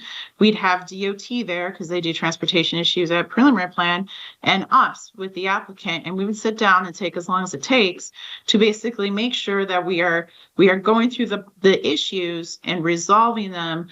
And the question that I always ask the applicants as they're leaving these work session meetings is, do you have what you need? Do you have the answers you need in order to make your resubmittal? And if the answer is no, then we're going to stay there until they figure out, or figure out how we get them what they need. But these have been really successful at getting the applicants what they need. And I think that is actually the biggest change we made through all these action items. Let's see. Oh yeah. We also asked the lead reviewer to work on prioritizing the comments for DRC. So to just highlight what are the major issues that the applicant needs to be aware of. Because sometimes the major issues can get lost with all the other, kind of more standard comments. So that was another thing we did. And then we requested agencies avoid boilerplate comments and provide project-specific comments, because sometimes there's a lot of boilerplate comments and it confuses the applicant to know whether, like, well, does that really apply to my project, And then the long-term ones, so we did all the midterm ones too. The long-term ones are the two ones that haven't been done yet. And there's a couple of reasons why. One, there's the idea was floated about a potential ZTA to change the 65-day final submittal date prior to planning board to allow the applicant more flexibility. We just haven't really sat down to see whether that's something that's doable or something that would really result in a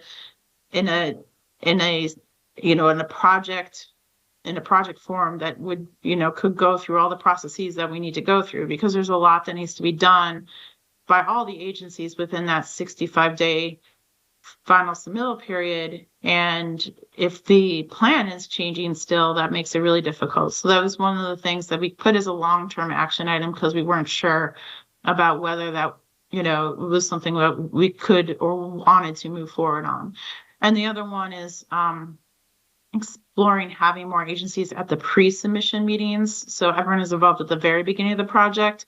I think that does happen, periodically, but probably not across the board. And so that one is just an item that we haven't gotten into yet to formalize what that would look like.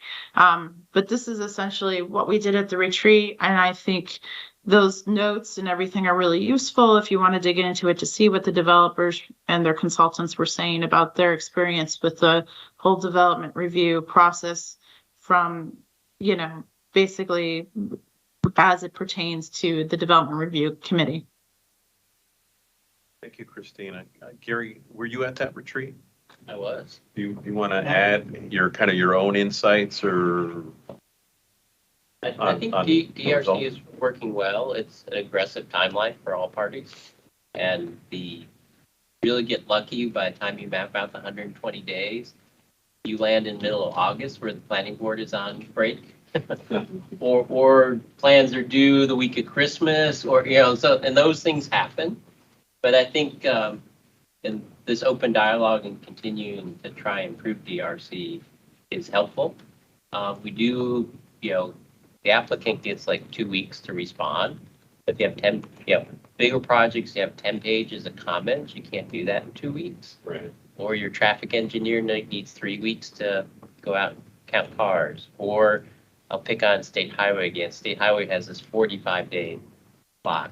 So you may not have State Highway comments at DRC, and then 2 weeks later you get State Highway comments, and that scrambles, the whole approach. So it gets complicated real fast, but I think there's a good will of everyone to try and make us better and make it work. So. Great. Robert, anything to add? No, I think Christina covered it well, and I was there at that retreat. I was at the one as well with the agencies beforehand, where we toured some sites and really tried to understand kind of, what are the problems that we see on a more regular basis, and how do we correct them, and how do we become a little bit more aligned with our comments so that we can, expedite whatever the process is for, the type of application. And unfortunately, we couldn't do them back to back because of COVID, but the intent was meet with the agencies, meet with the development community, and then try to come up with a list of tasks that we could accomplish. And Christina and her group did a great job of accomplishing that with the last retreat. And it's not going to stop. We'll continue doing that to see how we can improve it. Christina, what is the challenge with getting the permits put into e-plans? Because really, if it's a PDF, if it's a letter and it's a PDF, that can just be uploaded right into e-plans, right? Or what is that? I don't know what individual people's challenges with it, but a lot of times it'll be left as incomplete. And a lot of maybe they don't have a review, and then you can have to you just have to mark something that says like you don't have any comments, but it'll come off as incomplete if you don't upload it correctly or press the right buttons. So it just seems like there might be some inconsistencies. Some people still prefer, I think, to do things kind of by paper. So. I just wanted to add one possible excuse, because I'm working on the E-Plan system. We recently have, I'm sure you're all aware, we ended Internet Explorer, like a year ago roughly, and E-Plans was kind of dependent on Internet Explorer for a little while. So perhaps that some excuses for some people might be the case that we were retiring Internet Explorer and it wasn't ready to completely work on Edge and Chrome like it is now. So anyway, that's just a possible hiccup that some people might have had. I heard this is a minor thing, but if we have hopes up here, I heard there's not congruency between the state's review times and the county's review times. And if we could achieve that, that might, it's not going to make a ton of difference, but it sounds like it might. It could. How does Pepco fit into, dare I say it, how does Pepco fit into it? Is that an issue for you? For us? Yeah, it's not for us. So are they involved in the DRC and They're- WSSC too? I mean, were they there? They are, WSS. But Pepco, not always, or? So WSSC is very involved. Pepco and the other utilities do not attend. They get their public utility easements on the record plats, and that's probably the biggest thing that they're concerned about. But they do not attend DRC. They used to. Oh, can I ask, do they participate in a significant way in the master planning process? Because, I think for developers also, they want to know that like there's going to be capacity when, 4 years from now, if they're building something now or, that sort of thing. So do you guys get some input from them? I would say the short answer is no, except for WSSC. WSSC we meet with because they're very interested in kind of the overall capacity, not so much from the other utilities. Yeah, you have to go meet with them separate. Yeah. Offline to push that. So that's a related question then. So when you're doing the master plan, because you're coming up, as you're doing the master plan, you have a development envelope that for the entire master plan area. There's not feedback on what kind of major transmission lines or anything like that may be necessary to support. And I'm just picking on the transmission right now, but not all the time, Diane. Sometimes there is. If there's let's just say major transmission line, then we will make it a point to reach out to those agencies to get the feedback. It's hit or miss as to whether or not they really get engaged or not. So one final question on that. I apologize, I gotta be too much to believe for everybody, but has that actually been a problem for development? Have you seen that as being sort of a stopgap? Not necessarily with the utilities. We have had, with Silver Spring Plan that was approved last year, we had really good meetings with WSSC because we knew there was going to be a water sewer issue that got elevated, and we ended up creating kind of a fund, so to speak, for that, for contributions to that fund. So WSSC has been a really good partner in terms of reacting and being proactive in that, but not so much with the other ones. I think the ones that I would say probably about 4 or 5 years ago, we had Verizon and we had Pepco become very involved when we were looking at the road infrastructure and what kind of easements go within that road, whether it was public, private, and then that came up with the whole 5G discussion and who gets the rights, where do they go into the road system. But since then, we haven't had as much of a interaction with them. We try, We send things to them. They get all the comments and they get the plans through, that come in. We just don't hear from them very often. They're invited to this as well. There's a couple different folks that they have names, but somebody attended the very first one, but not Yeah, today. someone attended from Pepco, I think, the first time. Yeah. So Gary, what is the impact for a developer in having to go kind of separately to other utilities? I mean, is it a huge delay or a lot of hoops, or is it pretty simple and straightforward? All of the above. You'll hear a lot of stories about how buildings got held up because they don't have power. Or lately, probably heard this in the news, transformers have been a supply chain issue. So if you're doing a large housing development and you need a lot of transformers, that's going to limit how many houses you build. But you have to be aware of it. And I know most of the large home builders, they're in the know and they're trying to push it, but it doesn't necessarily all go as planned. And then flip side of that, some of the biospace, they need a lot of power. Yeah. And they're all over it. They know they need Pepco, but it's a lot of different situations, but it's an issue. Ironically, that could come more during the permitting construction period. Right. That's correct. Well, thank you all. I just want to see that master planning. Pardon me? We do our own master plan with information that Montgomery County feeds us. Yeah. For transmission. I don't know, I do think that the agencies do work really well together. I just want to be really clear on that. So, and do try to help to get. So, any other comments about what came out of the retreat? Or any final thoughts about or insights from today?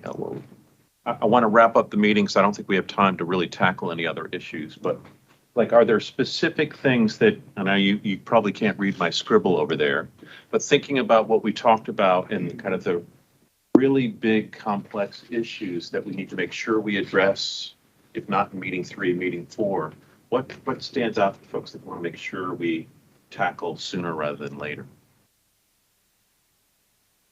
I'm sorry. Go. Did you want to? I was going to say, this feels like it goes without saying, but I know the last meeting we talked about what the process is, and it's sounding like the agreement is from pre-application to building permit, but I guess it makes sense to confirm that before we get to the, I was going to say hopes and dreams, hopes and concerns. Yeah, just Dreams. these titles are from last meeting, so I'm just using the flip chart. So these are not the hopes and those are not the concerns, so.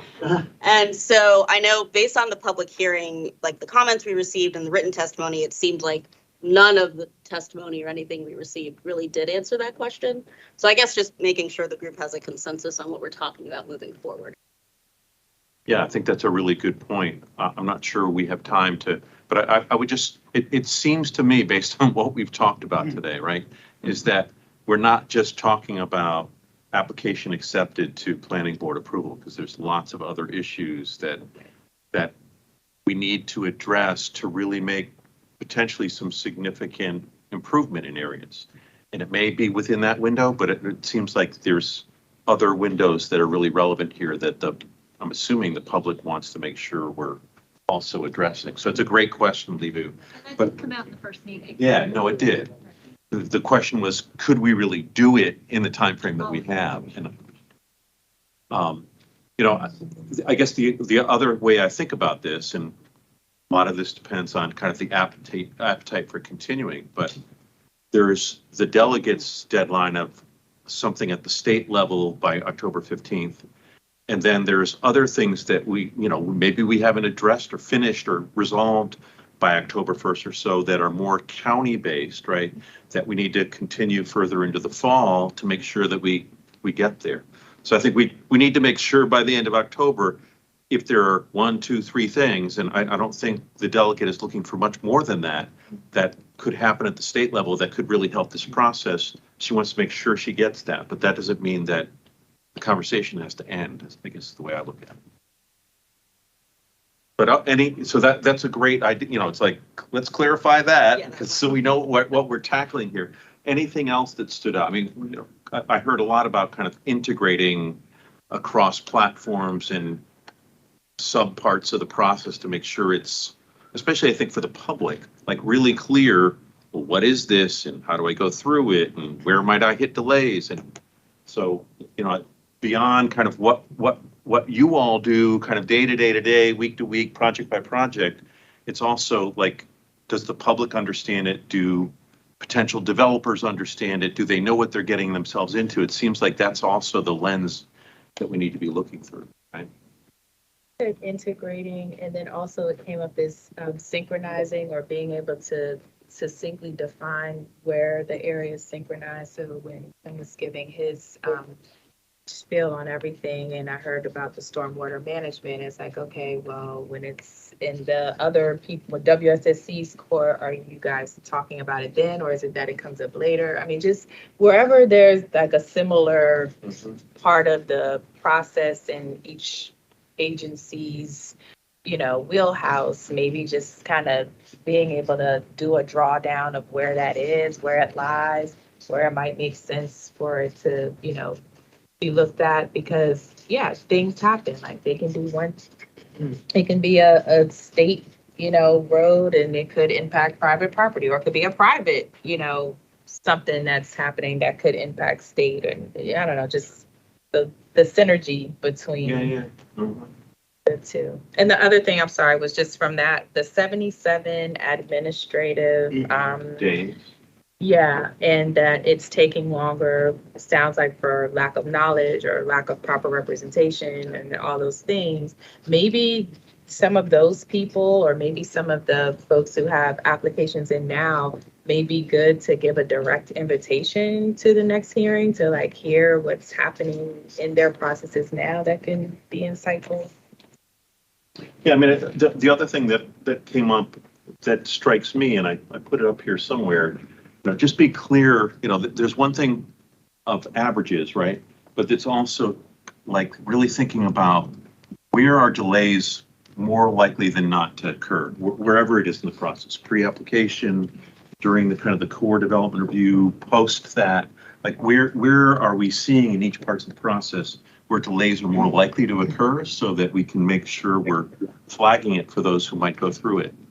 It looks like Meredith had. Meredith, go ahead. Yes, well, I think, that's a good point, your last point about where are we seeing delays. We got a really excellent overview, but the only thing that was really concrete about where there might be problems came out of the very last presentation for the retreat, where they found those numbers where things were taking a lot longer than they should be. And I think, I don't know how we go about sort of finding more of the sore points, but I think we need to do that because, and then my next point is just that one thing I think would be fair to say, if the average person had listened today, it is a very complicated process. It's, to my mind, extremely complicated. And are there ways we can simplify it? Because as long as it's this complicated, it's kind of a miracle that everybody stays as much within the deadlines as they do. I mean, there's so much back and forth and exchanging papers and arguing about issues. So I had thought, we'll take a look at the lead agency document to see, because that is so complicated. That explains some of the issues, and maybe from there we could think of ways to simplify it. But of course, I do not want to leave out permitting. We should go wherever the weaknesses take us.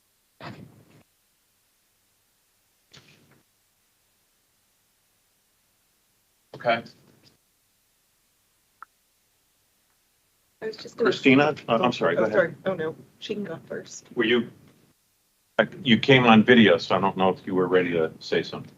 I did. I raised my hand. I think that, I really think the whole critical path idea is huge, right? But that's what we're kind of looking at here is how long does it take to get from point A to point B? And so as far as Meredith talking about simplifying the process, a lot of this can't be necessarily quote unquote like simplified by like taking away requirements because we have so many legal requirements that I don't think anybody wants to get rid of. Nobody wants to get rid of stormwater requirements or forest conservation requirements or things like that. But I wonder, I would really like to talk more in depth about once we have all the data and the dates to how can we do some of these processes concurrently? Because that might be where you start saving some time, if at all possible. So. Great. All right. Is it Amanda? Yeah. I was just going to say back to what Meredith said, the sort of the public perception of this. So when I put myself at a 2.5, that was after like 5 years of paying close attention to this, and I'm still just there, and maybe I'm at a 2.6 today. After listening to this, and this is just, it's very eye-opening to how much is involved, and the public really kind of only sees part of that. And so I just wanted to share also that when we talked about like the one process, I feel like a lot of times the community or residents, they view it as not planning, not DPS, not the agencies, they view it as the county. You always hear people talk about the county, right? So I think it does make a lot of sense to look at this from start to finish. And last, I just wanted to second, I think Pam, it was you who mentioned looking for inspiration from other jurisdictions in terms of like best practices of what other places do, or maybe we'll find that we're doing it better than others. So Better than others. Yeah. But to your point though, Amanda, I think one of the, and this comes to both Meredith's and a number of people's, even Diane's point, when you're doing a comparison, apples to apples is harder to do unless you're doing it from the date an application submitted all the way to they get a shovel on the ground. So I do think, if you're comparing something, you definitely need to compare it in a way that I think is equitable across the board. So an apples to apples benchmark. Scale of the project. And the scale of the project, yeah. Yeah, I think that's a great point. And one of the things in terms of thinking back about Pam's suggestion, is think about who we're competing with, when these developers are saying to us, well, we're going to do it here or we're going to do it in Fairfax, for example. And just think about what's the start to finish kind of process, as Robert said. And there are different politics, obviously, I think, to all of us, but I think it's still, think about where we're going to get investments, and knowing that politics are what they are here. There's a lot of things where people are just have different attitudes about environmental, et cetera, and that's fine. But then at least we know what their processes are and what we're not just competing against Fairfax. Though. Well, oh yeah, no, we're competing against everybody at this point. For some of Gary's clients. Yeah. Yeah, especially in something like life sciences, right? Yeah, we're competing with Boston and North Carolina. And it's a complex process, as you see. It has its own complexity once you go into park and planning, and once you get to DPS, we administer so many different codes and regulations. So, and they were put there because of people wanted it, or it was coming from the politicians. So they are there. So, you can push the balloon, it's going to pop somewhere else. So it's just, it's a lot of requirement there.